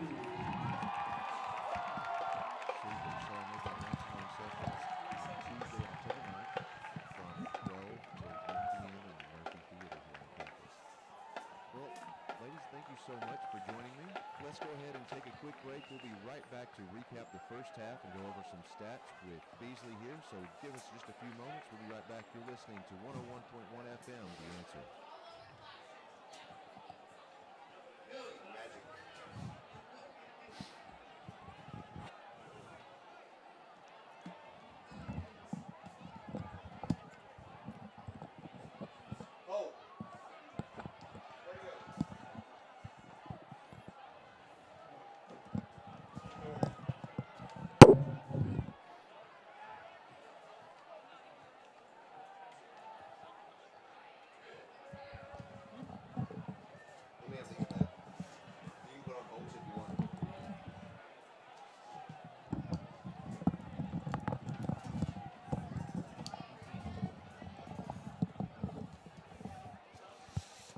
All right, we're back on, yeah. All right. No, I'm just talking, making sure our mics are back on.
Joshua Carroll. I'm joined for our halftime show by Brooks Beasley, our statistician on the team. Brooks, good evening. Tell us about this game. Well, we got a thriller, I'll tell you. This has been an excellent ball game. It's been kind of it's going to be a nail biter. That's all you can say. It's just going to kind of whoever ends up at the last possession, I think, is going to be the winner of the ball game. I think you're right. As far as statistics go, our quarterback is kind of leading the way in both categories. He's 11 for 23 for 99 yards. And then in rushing category, the total offense for rushing has got 23 carries for 180 yards. And of that 180, he's got 116. So we have a combined total there of 279 yards. And you can tell that the competition has certainly stiffened.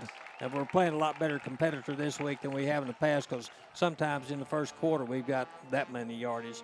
But we've only had 3 scoring drives, and really, if you think about it, how many times have you ever gone to a PA ball game or listened to it, and we got more rushing yards at halftime than we do passing yards? That's very rare. It's very rare. It sure is. But as far as we've had a couple of real long runs tonight. Braden Bratcher had a 60-yard one and for a touchdown, and then we had another one I think was 42-yard by Mason Cobb, and he almost scored, but not quite. But anyway, it's been a real exciting ball game, and I tell you what, PA's got their hands full tonight with Little Rock Christian. One thing that reminds me about some of these players on Little Rock Christian, like number 20, the halfback for him, he reminds me of Michael Dyer several years ago. He's got the same, little bit heavier, and got the same amount of moves and everything. And he's somebody that is hard to contend and hem up. He sure is. Yeah. And this Hightower kid, he's a young man. He's really having an outstanding ball game, and he's got a brother. I went to another ball game last night. Bologna and Little Rock Christian played, so he's got a little brother in the 8th grade that's coming up. He's going to be just as good as he is. Oh, wow. So we're going to have to contend with Hightowers for several years now.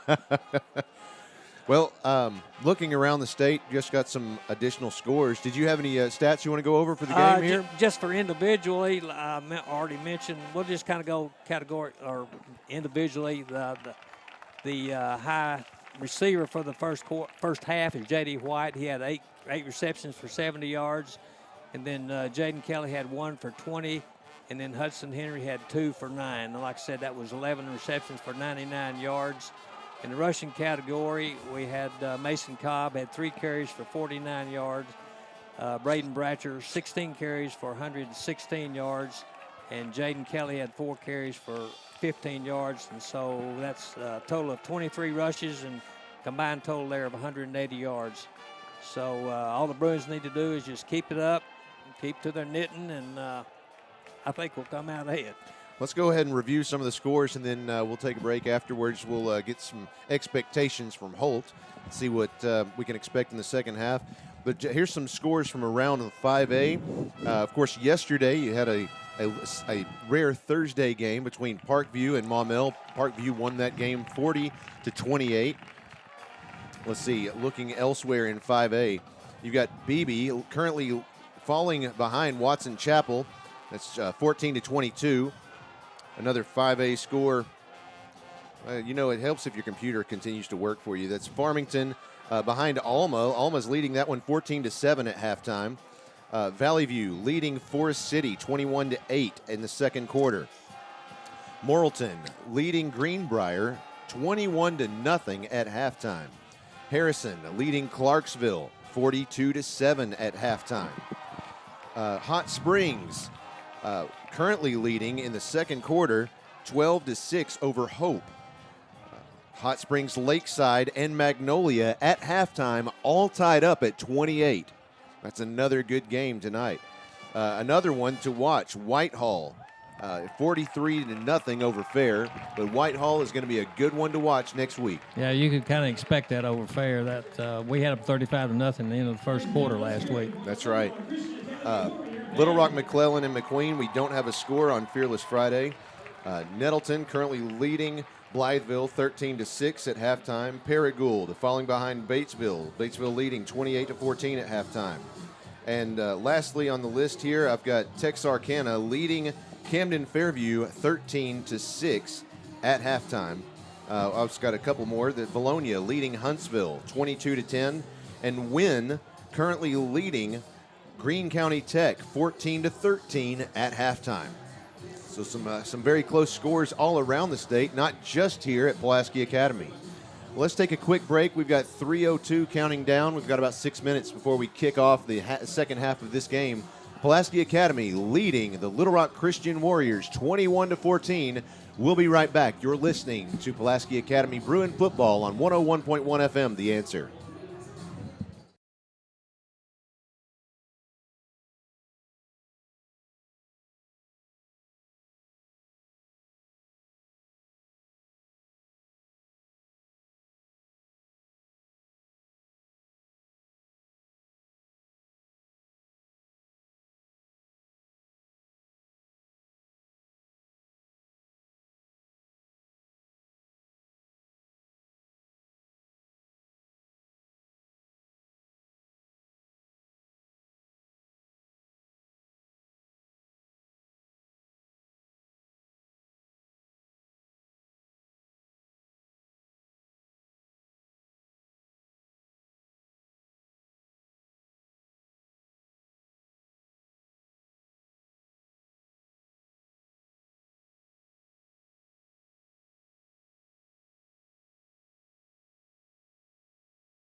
Stadium on the campus of Pulaski Academy. I'm Joshua Carroll, joined by Holt Short. And once again, thanks to Brooks Beasley for those insightful comments and statistics that he provides to us throughout the entire game. Very helpful indeed. So Holt, tell us about what can we expect in this third quarter. Well, there's two different ways to look at it. And there's the pessimistic way, which is the Bruins, strangely enough, have not scored in the third quarter of any game this year. Really? Now, admittedly, they didn't play in the third quarter last week. Sure. But the first three games. And of course, that was because of a lightning delay, and then the coaches and the officials all agreed that it was a full agreement between J.A. Fair's coach and our coach that they would just end the game at halftime. But go ahead. Yes, well, and that is, which is allowed by the rules of the high school association. So, but yeah, no, they have not scored a third down or scored in a third quarter this year. Interesting. Trying to recall how the drives went in the past, but it seemed like they had good defensive stops, but you just could not find the end zone. The other side, though, is last year when they played the Warriors, the scoring took off in the second half. Sure. I mean, it was Rocky and the Russian just slugging back and forth and until only one of them was standing. And last year it was the Bruins. I would not be surprised to see the same thing happen this year. I mean, we only have 35 points total scored so far in the first half. I could see a lot of points coming out, especially since both sides are going to make some adjustments. Sure. We've seen what the other side has to offer. The Bruins know that they do still have to respect the offense of the Warriors, despite the fact that they do not have their starting quarterback out there. Number 20, Kendall Givens, has put them on notice. Right. He has. And, you've said it before in this game, and he is about as wide as he is tall. Yes. And that's not to say that he is overweight, but he is a strong, stout young man. He can drag those other players all over the field. Yes. Brooks? Let's just say that he's portly. Portly. That's the way to put it. And he's not on the front here on the hands team. I mean, they have him back to receive the kickoff. Sure. And you can, of course, expect as PA comes out, they're probably going to have another onside kick to start the second half. We've got about 36 seconds remaining. The entire receiving team is out on the field. The Warriors, of course, will receive the second half. The Bruins won the toss to start the game and elected to receive, so now they will kick off the second half. The Warriors have been on the field for about 2 minutes now, but the Bruins and Coach Kelly, they are going to juice that 3 minutes warm-up time for as much as they can. Well, and they don't want the Warriors to know what, even how the ball is going to be set on this onside kick. They want to give them as little time as possible to know what might be coming their way. So you have Vaughn Seelick out to kick this one away. Vaughn is 5'9", 125 pounds. He kicked an onside kick. It gets fielded by number 9 of the Warriors. That's Alex Clark. One thing that's interesting about, if you look at the roster, they assign 2 positions to every single player. I mean, it's running back, defensive back. Sure. Running back, wide receiver, running back. So now the Warriors are on offense. They have the ball on their own 49-yard line, 11:59 on the clock. Here's 1st and 10. There's the snap to Cooper. He's looking. He's going to scramble. He's going to get sacked by number 43 of the Bruins. That's Grant Pino. Well, and the Bruins sent 5 men there, and they clearly just decided, okay, we're going to get on this sophomore. I mean, he's only a sophomore. He had some nerves at the end of the last half. He gave up a fumble. Let's try to see if we can get another one. So here comes Cooper again. This time he has 4 receivers wide right, 1 running back, a little play action. Cooper running around the right side, still looking for a receiver. He's getting scrambled, and the Bruins are going to catch him at about the 42-yard line, right back at the line of scrimmage. That's a whole lot of running to come right back with no gain and no loss. I got to tell you the interesting chess match that just happened on the field there. Givens, the bowling ball was calling for the ball, and Futa Shinkawa was there ready to make the tackle if he got the ball. I would have been very interested to see that play out. But that would have been interesting. Fuda's speed versus the strength of the strength and size of Kendall Givens. Here comes Cooper again. This time he has 3 receivers left, 1 running back, and 1 receiver to the right. There's the snap. He's looking to his left, looking to pass, looking back right. There's the pass down the left side. It's complete to number 8, Cortez Finley. No, that's number 9. Excuse me. Number 9, Alex Clark. He's stopped by number 8, Clay James. Oh, and that was a good job by Chris Connell to contain the quarterback on the left side there. He looked like he might have had a bunch of running room, but he kind of kept him back in the pocket. They did pick up positive yardage, but they did not get the first down. So now we're looking at 4th and 8. 10 minutes, 11 seconds and counting on the clock here in the third quarter. Here comes the snap. There it is to Cooper. He's looking straight down the field. It was intended for number 21. Wow. He's looking left and right. That was MJ Loggins. It was intended for him. That ball led him by at least 2 yards. Once again, the Bruins sent 5-6 minutes. I mean, ton of them. Number 43, Grant Pino came in off the right side, did not give the quarterback enough time to get set and find his man. And as you said, the receiver didn't even know the ball was coming to him. It just was so far out in front of him, and that's what you want to see, that first drive of the second half. So 10 minutes, 2 seconds on the clock here in the third quarter. The Bruins still leading this one, 21-14 against Little Rock Christian. The Bruins have the ball at their own 49-yard line. Here comes the snap to Bratcher. Handoff immediately to Merritt Jones. He's going to run around the left side of the field. He's gained about 4 yards on the play. He's stopped by number 13, Matthew Hugg. No, that's not Matthew Hugg. That's Alex Veazey of the Warriors. They're going to give them a generous the marker on the other side of the field was quite generous. The ball was spotted where it should have been. So that'll bring up second down, about 5 yards to go from the Bruins' from the Warriors' 46-yard line. There's the snap. Bratcher scrambling out of the pocket. He throws the ball down. Incomplete pass is the ruling. I think he got kind of lucky on that one. That could have been an intentional grounding. He might have been outside the tackles, though. I think it was a little generous, but considering the missed pass interference calls in the first half, we'll call it a wash. Sure. That stop was number 33, Jackson Woodard.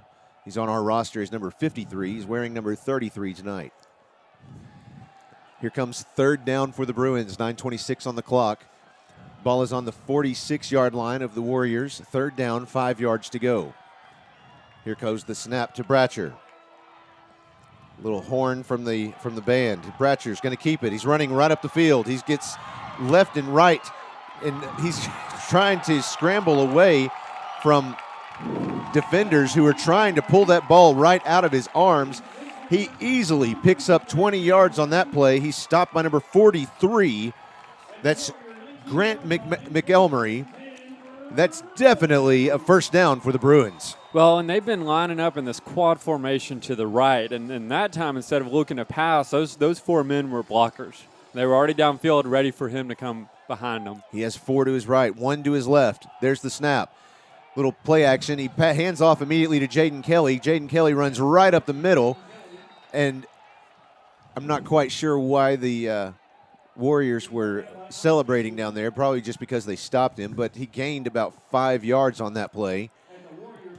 Kelly lost the ball, but they're saying that he lost it after he was already down. That was a good job by Kelly, because he was looking to go further out to the left and find the corner, and he decided to just take it up the middle and pick up those 7 yards. Bratcher has 2 receivers to his left, running back in motion.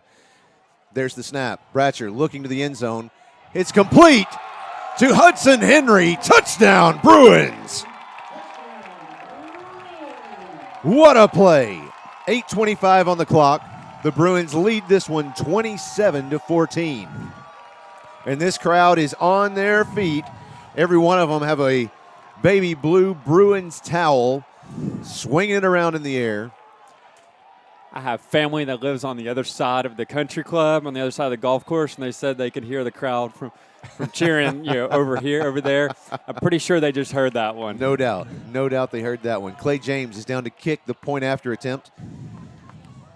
Let's see if we're going to hope that Nolan Bruffett grabs this one this time. Yeah, he's got it down. Good hold, good kick. And that one's good. So now the Bruins lead this one with 8:25 remaining in the third quarter. They lead this one 28-14 against the Little Rock Christian Warriors. Going to wait to make sure they put the score up there. Let's go ahead and take a quick break. You're listening to Bruin Football on 101.1 FM, The Answer.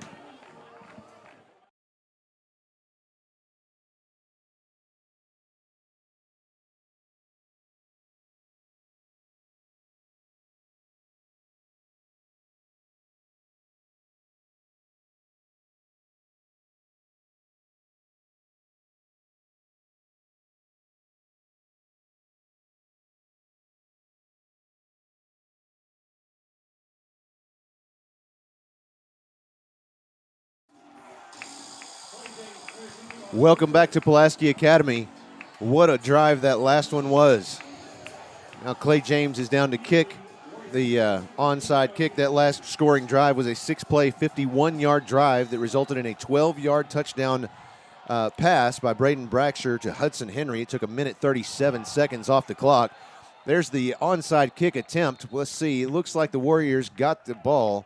They came down with it at about their own 45-yard line.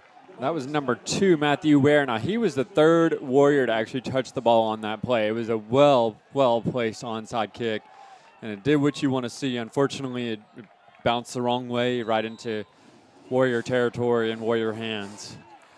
Folks, don't forget, share your thoughts on the game on Twitter using hashtag PA Bruins. We'll always love to hear from you, see you the photos that you send us of watching the game at home, or if you're around the states and around the world. We've got folks in countries all over the place. There's Cooper with the snap. He's scrambling all around the backfield. He finally gets wrapped up by number 7, Chris Connell.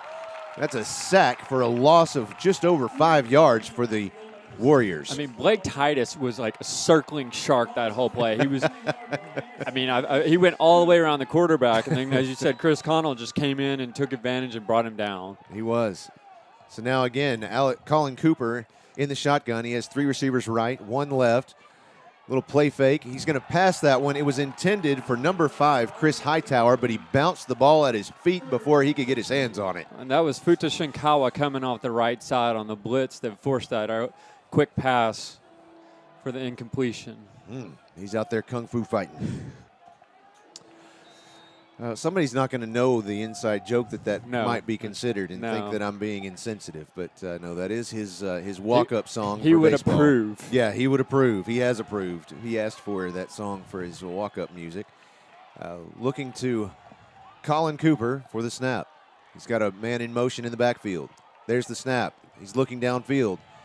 He's going to run out of the pocket. He's running to the right side of the field. He's looking to pass. There's the pass. It's intercepted.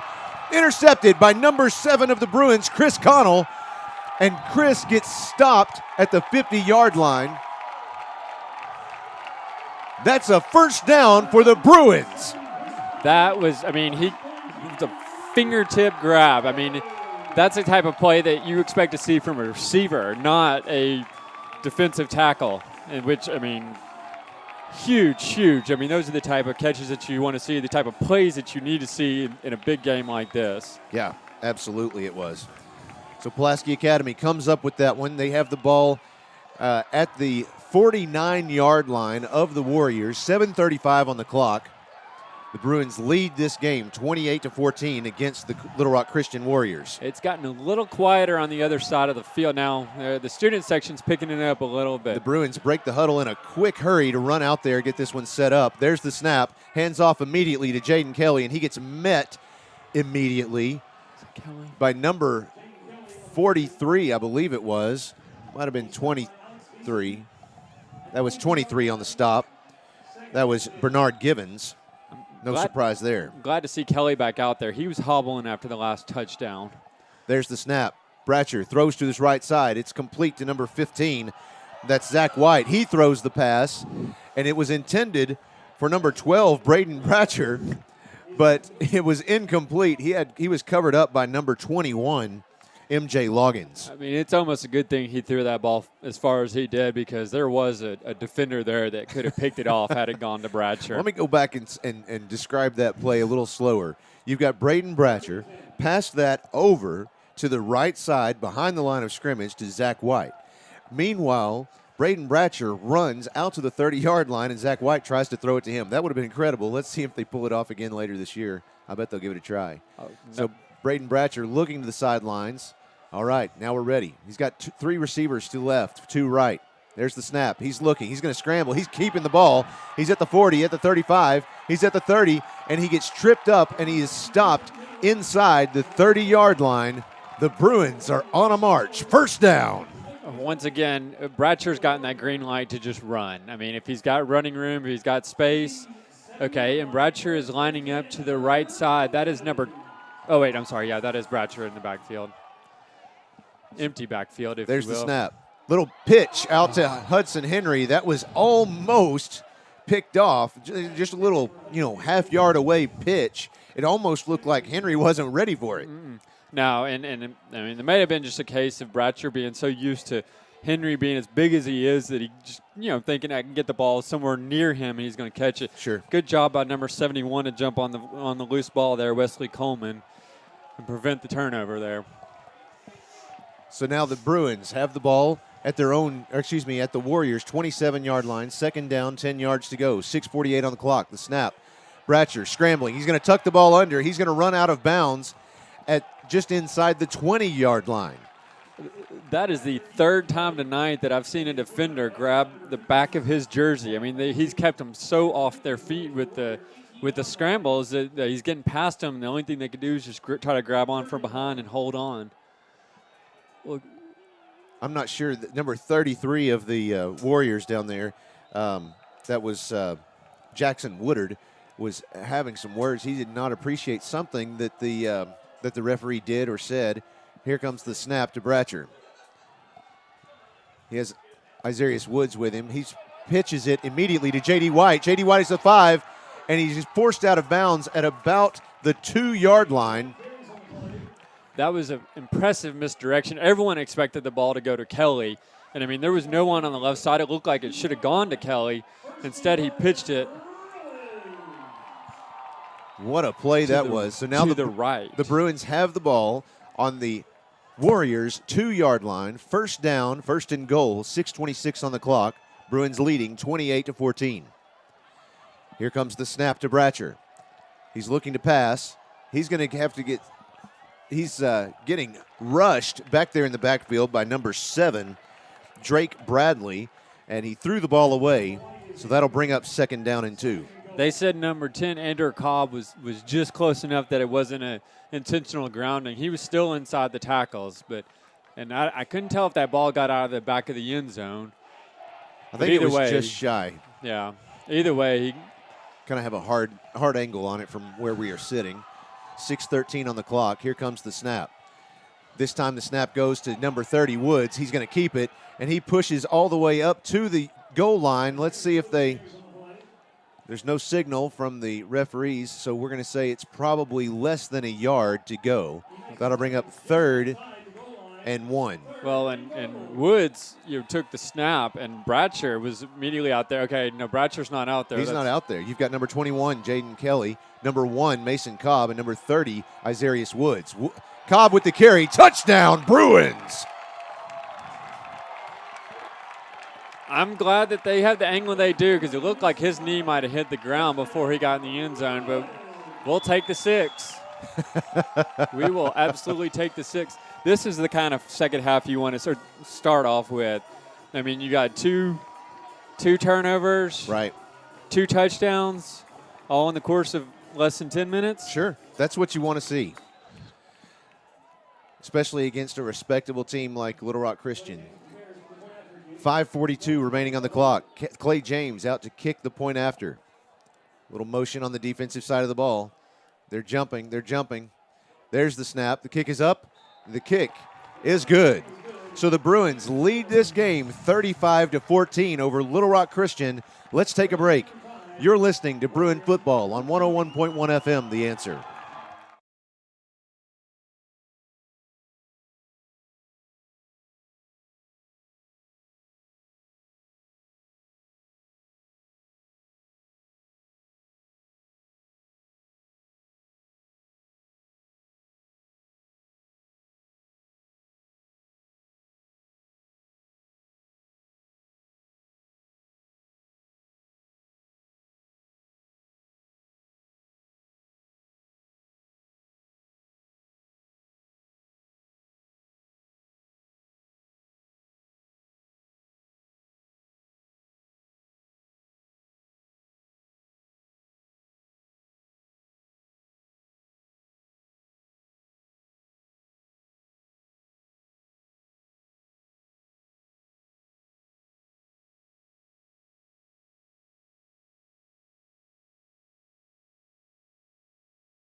Cooper has a man in motion.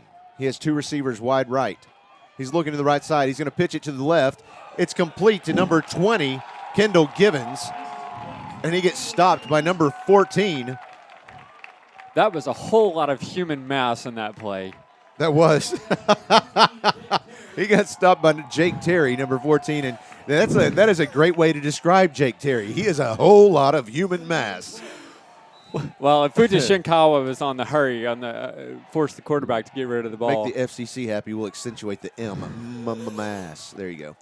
Pitch to number 20, Kendall Givens. He carries it out to just inside the 40, around the 36-yard line. It's about a 3-yard gain for the Warriors. I could not tell who was on the tackle over there. There were a number of Bruins Warriors, number 27 and number 9 combined for the stop. Thank you to Christina Carroll helping us out in there. Christina's got to buy her dinner tonight. Yeah, she is, as always, she's our live stream producer, but she's helping us out by spotting some of those defensive playmakers tonight as well. Here comes the snap to Cooper. He has 3 receivers right, 1 running back, 1 receiver wide left. There's the pitch immediately to number 13, Alex Veazey. He gets met by a load of Bruins at around the 32-yard line. That won't be enough to move the chains, but it is some positive yardage. That was very interesting into the play because there was a whole lot of momentum going one way, and then the Bruins forced it back the other way, and then it kind of swung back towards the end zone again at the end, but it still stopped them shy of that first down. So the ball is now on the Bruins' 33-yard line, 3:55 on the clock and counting. 4th down, 4 yards to go for the Warriors. Cooper looking to the sideline for the play, as is the entire offensive line. 8 seconds on the play clock. 6, 5, 4, 3, 2, 1, 0. There's the flag. There's the flag, and they stop the ball. That'll be a delay of game and back them up. They did not need that with 4th down and 4 yards to go. They did not. And it's very lucky for the Bruins because there appeared to be some confusion between Futa Shinkawa and Zach White on who was supposed to be covering who. And I wasn't sure if Futa was actually supposed to be coming in off the blitz because from the right side, if he was going to leave a man wide open. So very fortunate for the Bruins there that there was confusion on both sides of the ball. So after the play, the penalty is assessed. They've placed the ball at the Bruins' 38-yard line. It'll be 4th down and 8 yards to go. Here comes the snap to Cooper. He has 3 receivers left, 2 right. There's the snap. He's looking to the left side. Pass is complete to number 20, Kendall Givens, and he's stopped immediately. The 4th down is held right there. He's stopped by number 32, Futa Shinkawa. You remember that combination I wanted to see earlier, number 20, Kendall Givens, and Futa Shinkawa, there it is. And he came out ahead, and huge play there to stop him for the first down. Wow. You wanted to see if it could happen, and it can. That's 3 straight turnovers. Apparently, speed over size. Oversized. At least that's the Shinkawa way. Assuming the size does not have a chance to get momentum. I'm gonna go ahead and call that the Shinkawa equation. Speed over size. I like it. Now we have 3 behind the snap. We have number 21, Jaden Kelly, directly with the snap. He's going to carry it at 50, at the 40, at the 30, at the 25, the 20, the 15, the 10, the 5. Touchdown, Jaden Kelly, Bruins. 1 play, 60 yards, 67-yard touchdown. How many seconds was that, Brooks? Was that a second? He was running so fast I couldn't even keep up with him. 9 seconds off the clock. No one even touched him on the replay. Just got confirmation. No one even touched him once. Man. I remember something that 11 seconds. 11 seconds. Well, there you go. Now we have number 8. That's Clay James down to kick the extra point attempt. His kick is up. The kick is good. 3:14 remaining on the clock. The Bruins leading this game 42-14 against Little Rock Christian. Let's take a quick break. You're listening to Bruin Football on 101.1 FM, The Answer.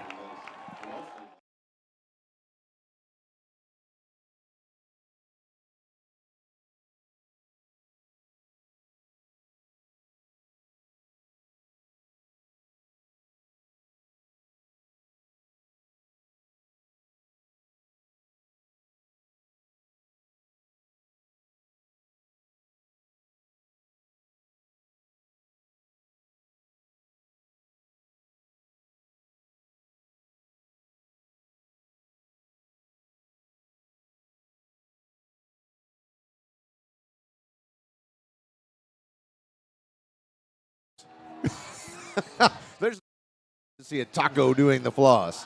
Usually you're flossing the taco out. I'll ask our producer, Christina Carroll, how old was that young man? Do you know? He's in first grade, so there you go.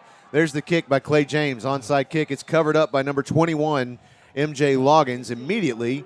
So the Warriors will take possession of the ball at the 50-yard line, 1st and 10, with 3:13 remaining in the third quarter. It's good to see MJ Loggins back out there. He actually went off the field, was hobbling after the last play when he recovered the onside kick. So good to see he's feeling all right and able to continue playing.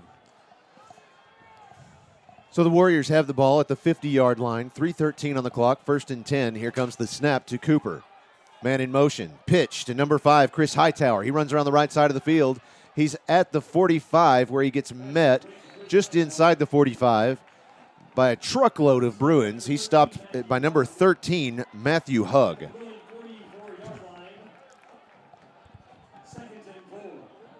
Matthew Hugg himself is a truckload of Bruins. 6'1", 205. I mean, we got the dim, we got the truckload. How many? I like it. 2nd down, 4 yards to go. There's the snap. Handoff immediately to number 20, Kendall Givens. He runs around the right side of the field, and he is stopped. No gain, no loss. 3rd down. That looked like Clinton Wilson. Nope. Number 9, Trent Sawyer on the stop there. Feel free to submit your plural form of Bruins on hashtag PA Bruins. There's a den. There's a truckload. A truckload. A mass. In, a large in, mass. In North Arkansas, we would say that's a whole lot of them. There's the snap. Cooper passing across to Kendall Givens. Kendall Givens runs right back into the center of the field, and he has, just as we were saying, a whole lot of them on his back and gained another 2 yards. That's a 1st down for the Warriors. It looked like they had him stopped in the backfield, and unfortunately his just speed, that combination of speed and strength. That he was stopped by Fuda Shinkawa, number 14, Jake Terry, and there was at least one other on his back there, Blake Titus.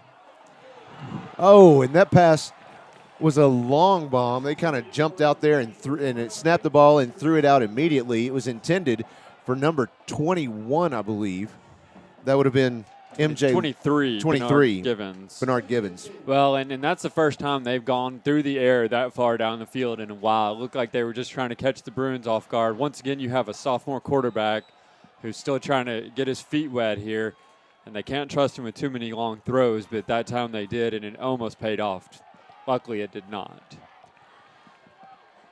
Warriors, 1:44 on the clock. Ball's on the Bruins' 38-yard line. Handoff to number 13, Alex Veazey. He runs around and is stopped at about the 35-yard line. That'll bring up 3rd down and about 7 yards to go. He's stopped by number 13, Matthew Hugg. And it looked like Bennett Perkins was out there as well to help bring him down.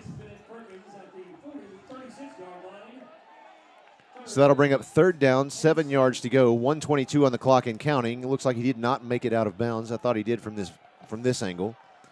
So 3rd down and 7. Here comes the snap to Cooper. He has three receivers right, 1 left, 1 running back. There's the snap. He's running around the right side. He's going to pass it, and I think it was actually intended for number 2, Matthew Ware, but it was out in front of him, but yet behind number 9, Alex Clark.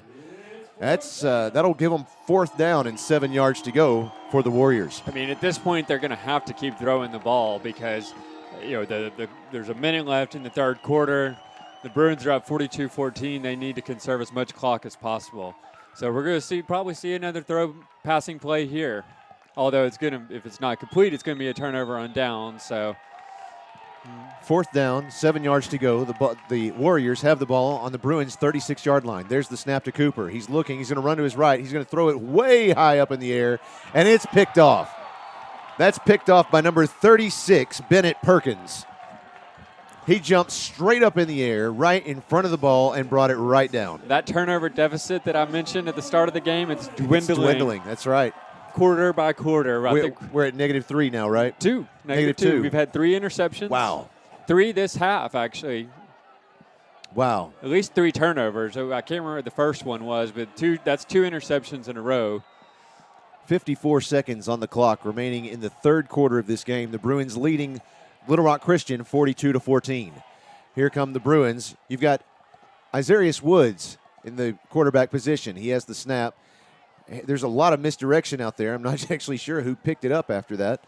That was Woods who carried the ball. He had a little play fake there, left and right, before keeping the ball, and then stopped by number 7, Drake Bradley. It looks like they're running almost a zone read here. They're just kind of letting the running back start out in the shotgun position, letting him decide which way to go depending on the formation that the defense is showing. There's the snap to Woods. He's going to run around the right side. He's keeping the ball. He's going to run it. He's at the 30, at the 35, and shoved out of bounds by number 4, Corey Platt. He had a lead blocker there. I didn't catch who it was, but it was enough for a first down, I believe. So I think so. Yeah, they're moving the chains. That's a first down. Now, it's interesting we see Corey Platt back in on that play. He came out earlier in the game with an injury or maybe a bruised elbow or arm, so he is back into the game now. You've got Woods still in the quarterback position. He has number 1, Mason Cobb, to his left, number 21, Kelly, to his right. Snap. Kelly with the Kelly received this, number 1, Mason Cobb received the snap. He threw it. It was an incomplete pass intended for number 84, Henry. It looked like number 43, Grant McElmurray, might have tipped it on the defense. So it just. So the Bruins are looking to the sideline. It's like number 12. Do I see Braden Bratcher back? He is back out there. Okay. So for those of you who might have been worried that he hadn't been out in the past few offensive series, he is back out ready to pass. There's the snap to Bratcher. He's going to run. He's going to keep it for himself at the 40-yard line, and he's hit hard from behind by number 52, Pearson Dennis. Always good to hear from friends and fans out there in Radio Land. Sam Bird, good evening, and hello to the Bird family. Thanks for joining us. Thanks for the feedback. So now the Bruins. That's the end of the third quarter. Bruins leading this one 42-14 against Little Rock Christian. Let's take a break. We'll be right back. You're listening to Bruin Football on 101.1 FM, The Answer.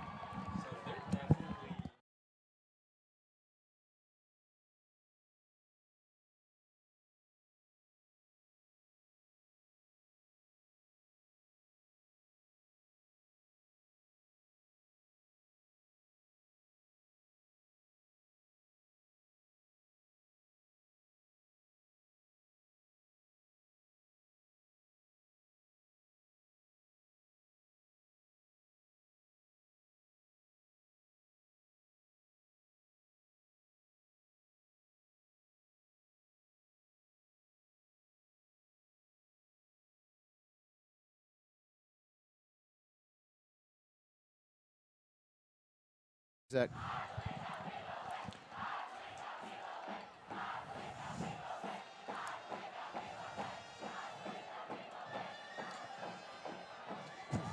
Welcome back to Pulaski Academy. Our score, Bruins leading 42-14, and the Bruins have possession of the ball on their own 40-yard line. Third down, 6 yards to go, 12 minutes just getting this fourth quarter started. There's the snap to Bratcher. Excuse me, that's not Bratcher. That's number 16, Nolan Bruffett. He attempted the pass, but it's incomplete. They are saying that J.D. White was the intended receiver. That's a pretty generous intended receiver there. He might have been outside the tackles as well, but Bratcher hadn't had a whole lot of pressure this half compared to the first half, but you still hate to see him taking shots like that, especially when he's not 5, 10, 15, or 60 yards down the field. Sure. As was the case earlier. So, I'm sorry, Bruffett. Bruffett, yeah. Nolan Bruffett out there now. Completely missed he was out in the field. And now they're going to stop the clock. Timeout, Bruins.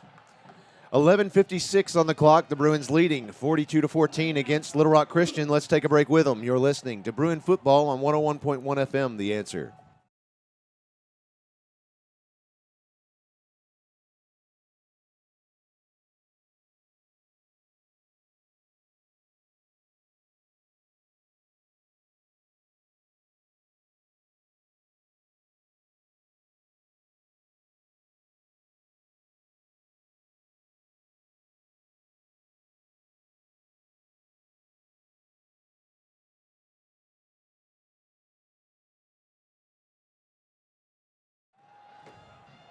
Welcome back to Pulaski Academy. Folks, tell us what you think about the game on Twitter using hashtag PA Bruins.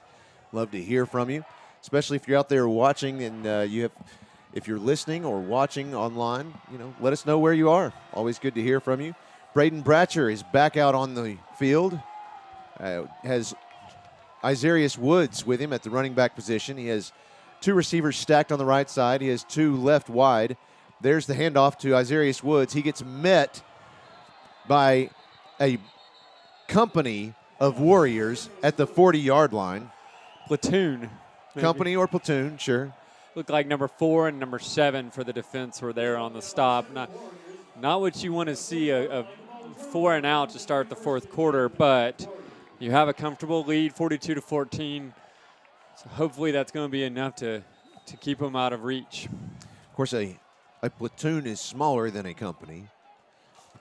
Yeah, you've got a squad, platoon, company, battalion, brigade. Division, maybe? Division, corps. That's right. Yeah, division, then corps. Yeah. Army. Nation. Dork. Christina says we're dorks. Oh, and it's picked off by the Bruins. Number 2, it looks like. Is that Jack Polk? That was off the fingertips of Chris Hightower, and it was high above him. That was number 6. Number 6. Miles Marotti.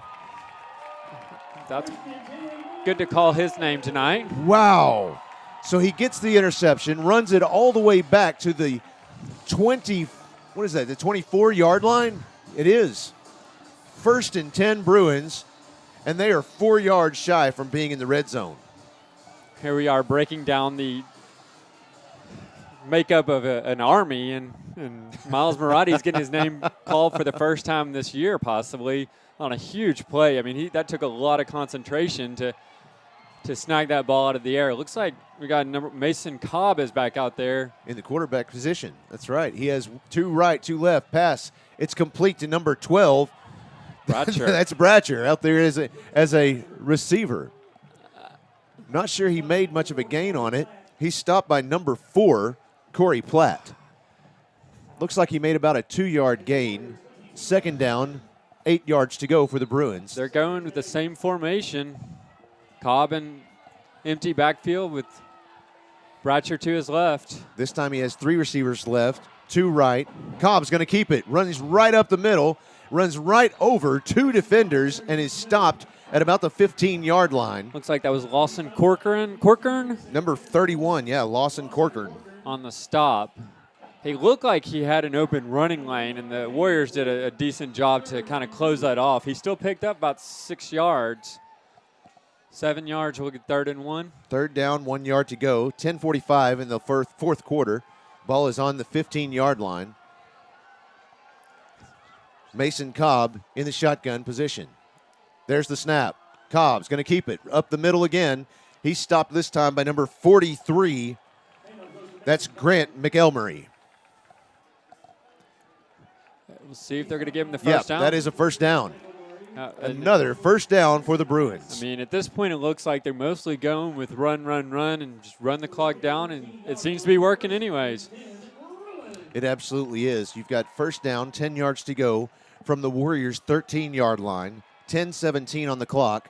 You've got Mason Cobb as the quarterback. He has 3 receivers left, 2 right. He's looking back to the sidelines for the play. And here, 9, 8, 7. There's the snap. He's looking to the left side. There's the pass. It's complete to number 5, J.D. White. Touchdown, Bruins. Number 2 for J.D. White. That's maybe the 7th or 8th reception he's had tonight. He is having a heck of a game tonight. He is having a heck of a game. That's the best way to put it.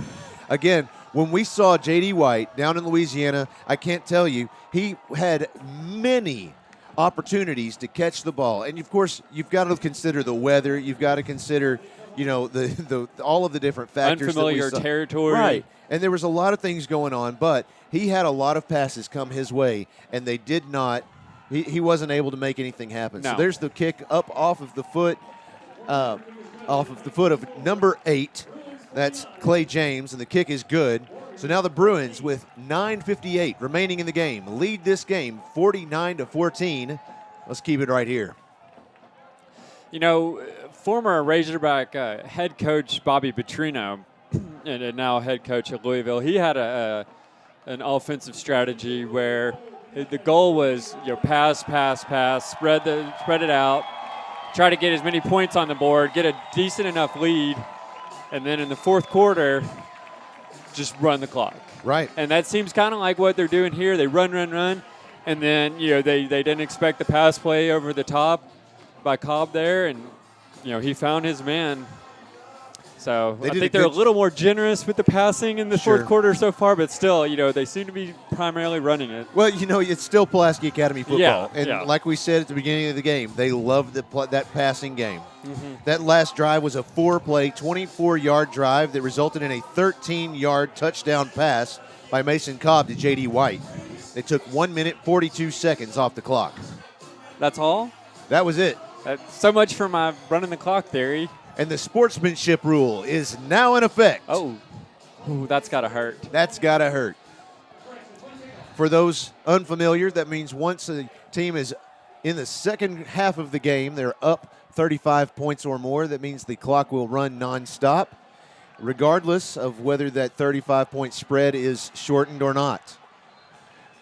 So now the Little Rock Christian Warriors take possession of the ball after the kickoff. They will have the ball at their own 44-yard line. That kick was fielded by number 21, MJ Loggins. And the clock, as you mentioned, the clock is ticking away. Normally it would have stopped right now after a kickoff return, but 9 minutes, 30 seconds on the clock and counting. I'm not sure what they're chanting. It sounds like basketball, but I'm not sure. I think Brooks has it. That was a handoff immediately to number 21, MJ Loggins. He's run out of bounds by number 9 and 27 of the Bruins.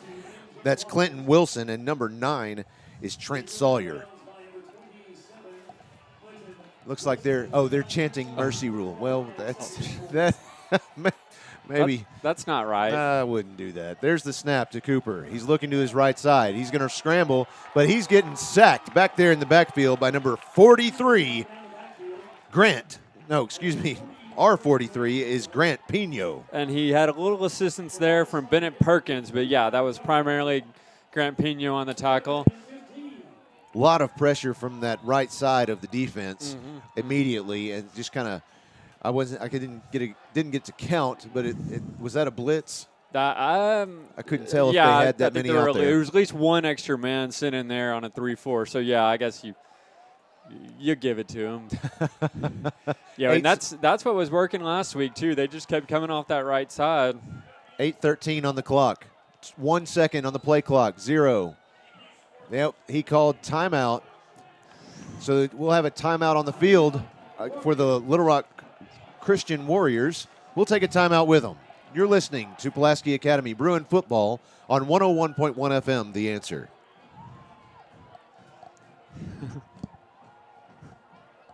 What? Oh, yeah, there you go. Who is that? Yeah. Huh? Who is that? My dad. Oh, I love it. Let's hear it for the Bruins, Pregame. Oh, right.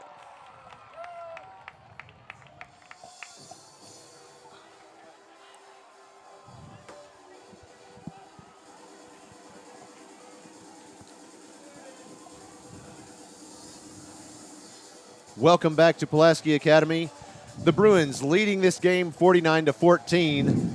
Soon to be a decisive victory, I think I can say by now. 8 minutes remaining in the game. 8 minutes and counting. And counting, because we have the sportsmanship rule in effect. So, of course, third quarter. It's broken. The drought has been broken. So with just as much vigor as you can. Gotta love it. There's the snap to Cooper. He's going to keep it running, and he's stopped. Oh, and the ball comes loose.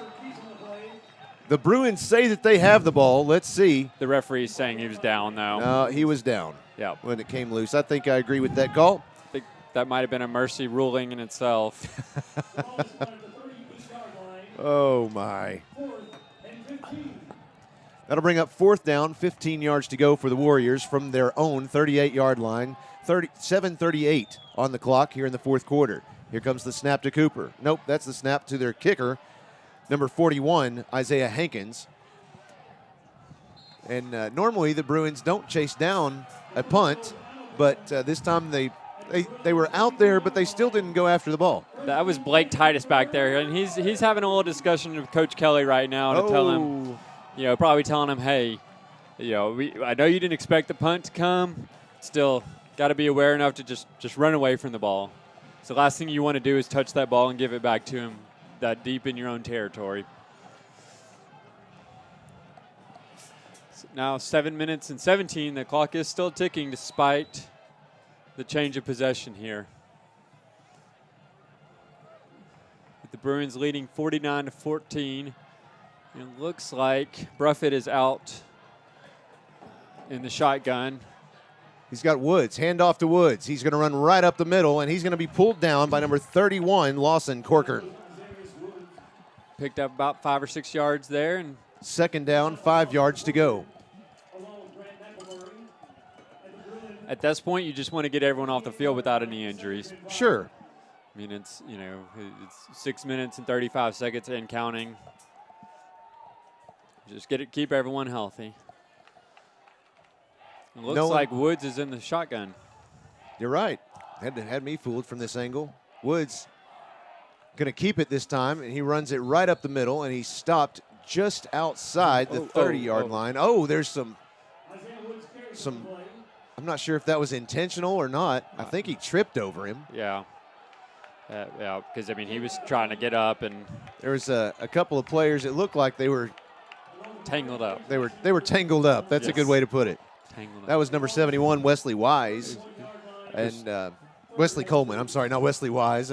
Blast from the past there. Oh, I do miss the Wise family up here. Say hello to them if they're listening. If you're listening. Here comes the snap to Bruffett. He's looking to the left side. There's the pass. It's complete to number 11, Nate Cumming. He's at the 40, at the 35, the 30, the 25, the 20, the 15, and he's shoved out of bounds. Oh, wow. He got shoved hard out of bounds by number 23, Bernard Givens, right into a bass drum. The band is off the field. The players are off the field. Wow. There's still no late hit call from the referees. Do you think there's a record for the number of missed calls? Well, I was going to say the number of players that have been under center or taken the snap in a game, because I think they might have broken it tonight. You're right. I mean, you got Cobb. I wonder. Woods, Bruffett. Now you've got Bruffett out there once again. He has Isarius Woods to his left. Nate Cumming in motion. Oh, handoff to Cumming. He kind of bobbled it. It bounced off the ground, but Cumming was able to jump on it before anybody got to it. That's got to hurt because they wanted to give him that touchdown. They did. They felt like he took him most of the way down the field. They wanted to give him those extra 10 yards and 15 yards, however far they have to go. I can't believe he just kind of – it bounced right off of his chest, and he had to land on it on the ground. Just some anxiousness. So that's about a 2-yard loss for the Bruins. 4:27 and counting on the clock. The ball is on the Warriors' 16-yard line. The Bruins have second down, 12 yards to go. You've got that's number 12 again, Braden Bratcher. No, that's 16. I'm sorry. That's Nolan Bruffett. Handoff to Woods. Woods carries it around the left side of the field. Did he stay in? Nope. No, he did not. So he will be forced out of bounds at about the 2-yard line. He's forced out of bounds by number 13, Alex Veazey. The clock has stopped for some reason. Well, the referee did flag. signal to stop the clock. So, yeah, that would be because of the flag. Okay. But there's another referee trying to tell him, hey, you need to restart this clock. It looked like there was a holding penalty. Yeah. Yeah, there is a holding penalty against the Bruins. I did not see who it was on the left side, but one of the receivers had a hunk of jersey in his hand.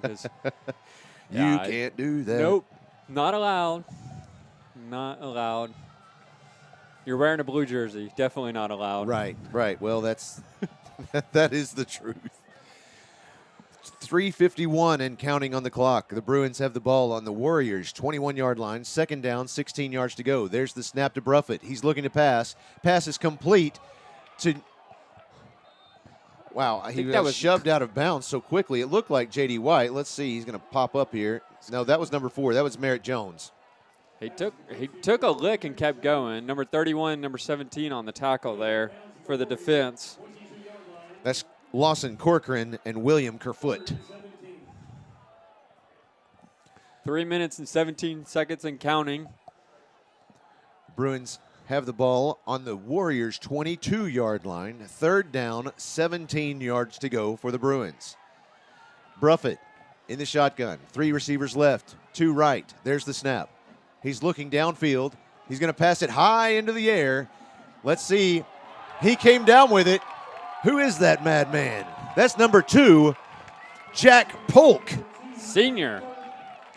That's got to be satisfying to come down with that. Absolutely. Touchdown Bruins. Bruins now running away with this game 55-14. You know, I was wondering if they were going to maybe attempt a field goal if they did not get the first down on that play.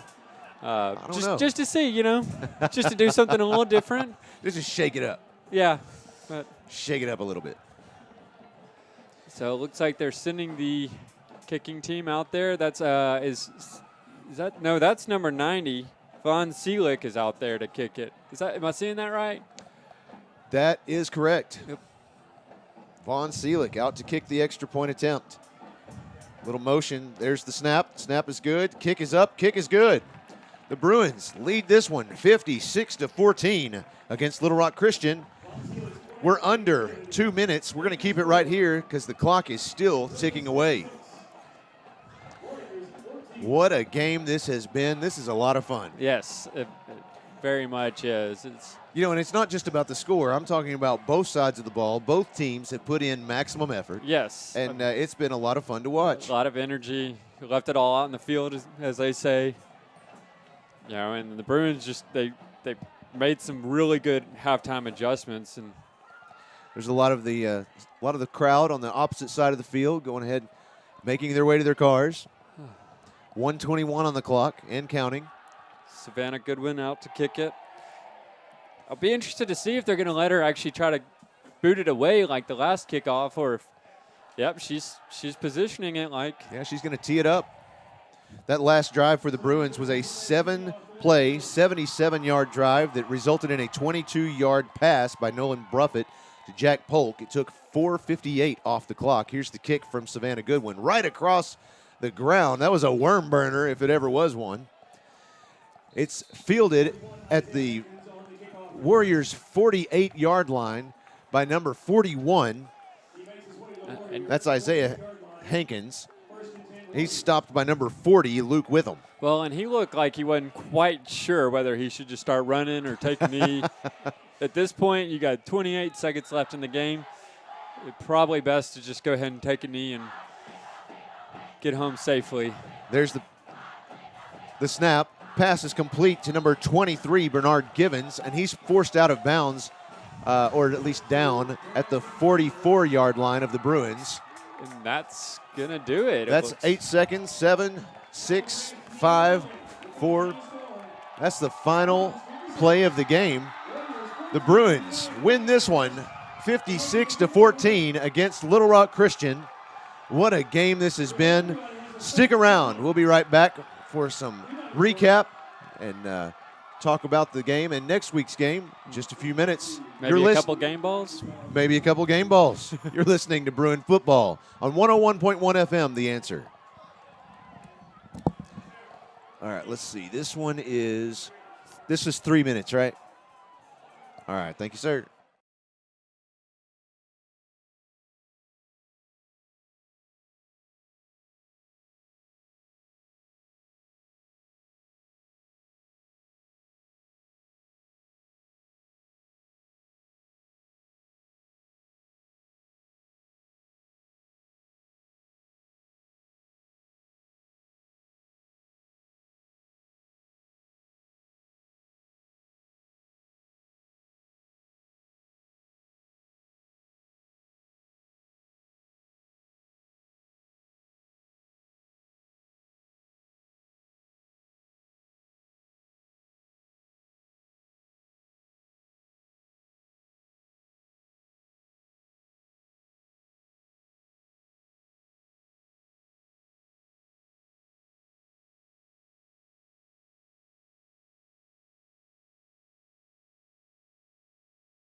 Back to Rector Field at Joe B. Hatcher Stadium. The Bruins running away with this game.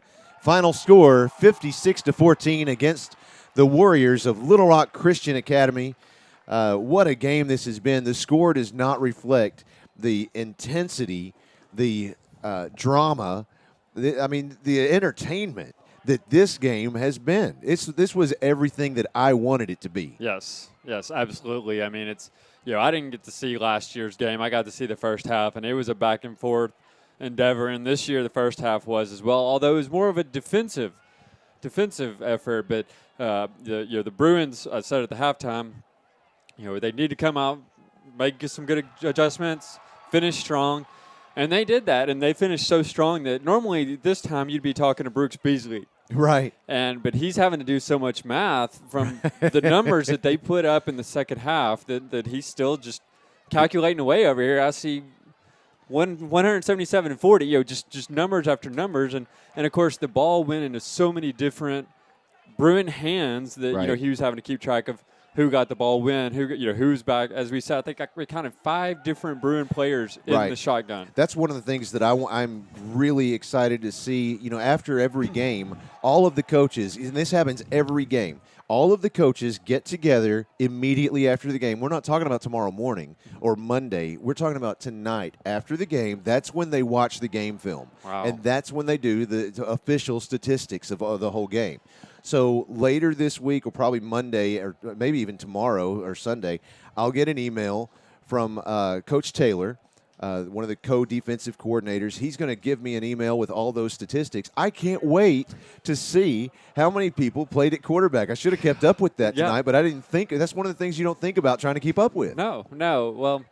Well, we have Brooks is saying four different players in the quarterback slot. Well, and are you ready, Brooks? Or, well, before I hand that over to him, I'm he's going got a mic. Yeah, he's get good. my game balls out too. Sure. And I hate to see with game balls is we need to come up with something that's our own. Like what's something that's like a Bruin thing. Like we'll take submissions this week. Like a bear paw. Bear claw. Bear claw. Bear claw. Of course, if we pass out bear claws, we need a bakery sponsor. Yes. So we can have the Shipley Donut Bear Claws or something. anyone out there that knows someone that knows someone? Hey, there you go. Have them call Russ McKinney at 101.1 FM. The Answer. We'd love to have you as a bakery sponsor. You can sponsor our Bear Claws. Yes. Go ahead. Who do you have for the my Bear Claws? And I hate to brag on myself a little, but I feel a little prescient. I can't pronounce that word. Why do I throw it out there? On the offense, Braden Bratcher. Now, I'll say this. I was talking about him throwing it through the air, passing. Expected to see, a lot of numbers from him. I did not expect him to see him running as much as he did. He did, and it was incredible. He's not a large quarterback. No. He's not very tall. He doesn't weigh a lot, but he was able to squeak through that defensive line several times tonight. Several times. And, clearly they were looking to play zone defense and stay on top of the receivers. And, when you do that, you're going to leave a quarterback who has some pretty good legs, as we saw from that 60-yard, 70-yard, however long it was, touchdown that he broke off. Great, fantastic game. Not only just, all the yardage he picked up, but the fact that he took so many licks. I mean, he did not shy away from taking hits. No. Just great to see. Speaking of not shying away from taking hits, or in his case, giving hits, Futa Shinkawa. Man, you took it right out of my mouth. I mean, I can't see that well on the field, but I could see him just licking his lips, ready to just bite into whatever. You can tell the whoever way he's ended up with the ball. dancing right behind the line. Yes, He's moving. He's ready for it. Well, and it was one of the most fascinating things. Him and who was it? I think it was Zach White, maybe. Sure. They had this interesting setup on the right side where one of them was playing up on 2 different receivers, and then one of them was back behind, and they were trading. You usually see motion to confuse the offense or defense.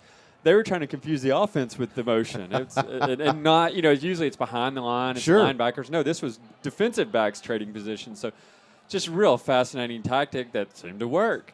But, yeah, Futa Shinkawa was, just running after the ball all night long. He was on top of Bernard Givens, who played a fantastic game himself, and Well, and number 20 as well. That was Kendall Givens. Oh, I'm sorry. Yeah, Kendall Givens, not Bernard Givens. I guess maybe there's some brothers there. I just now noticed that. Yeah, Kendall Givens, number 20. Kendall Givens, yes. He was, like I said earlier in the game, a stout young man. Yes. Powerful. You can tell by the way, not only the way that he moves, but he plowed through several different lines, not just the primary, the secondary, the tertiary. There was at least one play where he gained at least another 2 yards with 3 defenders on his back. Yes. You can't ask for more than that out of a running back. Yeah, and I mean he clearly was, doing his hardest to try to win the game for his team, and it just wasn't enough for him. But kudos to the defensive linemen, any of them, the linebackers, all the defenders who brave enough to put themselves in harm's way and stop him. We've got some applause going on up here in the press box tonight because the camera crew, I don't know if you are watching online or if you're ever here at Hatcher Stadium, you can see the Bruintron up there, and you can see a lot of the footage from what's going on the field, what's going on the sidelines or up in the stands. And all of that footage that you see, minus, of course, we've got Popeye sitting out here, and he's our main camera guy, the only professional cameraman. But we've got a lot of students that are out here as well, and the students come down and they actually run the cameras on the sidelines. And we've got one that's up on the top of the press box, and of course we've got all these guys down on the field, and they do an excellent job. They've been working on this after school, and they're kind of turning it into a club of sorts almost. So I know that they're excited to do that, and they enjoy it, but they did an excellent job tonight. So let's look ahead to next week. Next week we will be at Maumelle. Okay. Playing on October 5th. Of course, tonight marks Pulaski Academy's 49th straight win to an in-state opponent. Wow. 49. How many years back does that go? That goes back to 2013 when they played Morrilton in the second round of the playoffs. Wow. So that's the last. So the 49 straight wins against in-state opponents. Do we know how many wins at home? Yeah, I absolutely do. I've got a nice little look here. That would be 27. I think this is our 28th in a row. Let's see. I think Brooks probably has that sitting there. 29 wins in a row. Go ahead and speak up, Brooks. I'm going to go ahead and tell us about the game. You've got lots of stats for us. Well, I'm excited to hear them. Okay, well, as far as the rushing goes, we had a total of 357 yards on 40 carries. Now, how many times do you know that the PA rushes the ball more than they pass? But as passing goes, they had 214 yards on 19 passes. So we had a combined total of 571 yards of total offense for the Bruins tonight. And you mentioned a while ago Braden Bratcher, all the rushes he had 20 carries for a total of 178 yards. And the next one, we had 7 carries by Kelly, and he had 90 yards. So you got to hand it to the offensive line for opening the holes, and also even in pass protection, they were keeping them out, I thought, tonight. But to me, I look back over the whole ball game, and I really got to hand it to this defense. I thought they played an outstanding game, and they had several interceptions and recovery of fumble, and they just played it tough. They went toe-to-toe with Little Rock Christian, and as you know, they came out on top tonight. They did. Did we see how many turnovers did we see? Was it 3 or 4? I think I didn't keep up exactly, but I believe it was. I know at least 3. 3. I think they had 1 in the first half, and then they had 3 in the third quarter alone. All right. Okay. But I think that was definitely one of the differences in the ball game tonight. Huge. Yeah, very true. Very true. You hate to have excuses by Little Rock Christian, but I would have given anything if Justice Hill could have gotten to play tonight. Sure. Yeah. We might see him down the road after he gets I'm sure over he would his have injury. too. Oh Right. yeah, I'm sure he just so you got to hand it to the sophomore quarterback for Little Rock Christian. He did, he stepped in and did as well as you could expect under the circumstances. Mm-hmm. Mm-hmm. Yeah, it was definitely a learning experience for him. But I will say another thing too about the crowd tonight. The field is still just full. but it was lined up on both end zones and along the side of the field, and stands were full, and it was just a high-impact game tonight, and that's the kind of games you like to go see. And also, this was game of the week for 103.7 The Buzz, so we got to hand it to them for The who? The No, Buzz. that's some other station. Yeah, that's some other stuff. We don't need it. No. But, you know, All right, they We go. got our bear claws. They go, but they go around the state and do different games. But this was one of their games tonight. But anyway, Sure. But Always good to have folks always good to see local schools come together like this, especially in a rival game, getting lots of Right. attention and lots of support from the community. There's not many games that you can go to in Little Rock and see a crowd like this all come together. Nothing happened. It was all very safe and everybody, cordial. Everybody is very sportsmanlike and has a good attitude. You know, that's one of the things that I appreciate about football. Whenever I would announce as a public address announcer, a lot of times you see these unsportsmanlike calls. You know, that's something you don't want to see in a game. But one of the things that I would point out, I would make a mention of, if you see a player on the opposing team help someone up. Yes. You know, then I would actually say, you know, here's the play, pass was complete to so and so, or a 4-yard gain after the play. Good sportsmanship shown by number so-and-so. Yeah. And that's one of the things that I want to see. We saw that a lot this game. Yes. And, again, that goes back to one of the things that I said at the beginning of the broadcast was that, you know, all of these kids know each other. Yeah. They're neighbors. They go to church together, or they're in Boy Scouts or Girl Scouts, or they've been to summer camp together. You know, and so this is a rivalry, but it's because they all know each other. Yeah. And so it's one of those kind of, you know, I'm going to get you back. You know, Yeah. it's a very loving kind of thing. Right. One thing I want to comment about, and I'm not trying to say sour grapes or anything, but I thought several plays tonight there should have been flags thrown, especially Yes. the out of bounds, shoving players Yes. out of bounds and this and that. But you got to leave it up to the refs. You can't complain. You know, they did a good job of calling the ball game, but to me there was some plays that could have been gone the other way. Going back to what Josh said, I mean, one good thing to see about that is every time it happened, it seemed like, you know, everyone, you know, hopped up, dusted their, you know, pants off. There wasn't any chattering or any unnecessary prolonging of a skirmish, if you will. Sure. You know, they got right back out to it and were ready to play some more football. Right. Well, guys, let's wrap this thing up. I want to thank everyone involved in this. I'd like to thank executive producer Michelle Ward, director Sarah Gorman, video producer Christina Carroll, our replay producer is John Gorman, our studio producer is Zach Thomas, our statistician Brooks Beasley, co-host here Holt Short, and I'm Joshua Carroll. I'd like to thank you for joining us tonight for Bruin football. Thank you for taking us home. Absolutely. Thanks Bringing us again. here and taking us home. That's it. You know, Bruins win this one 56-14 over Little Rock Christian. Thanks. Good night. Good luck. 73, my friends.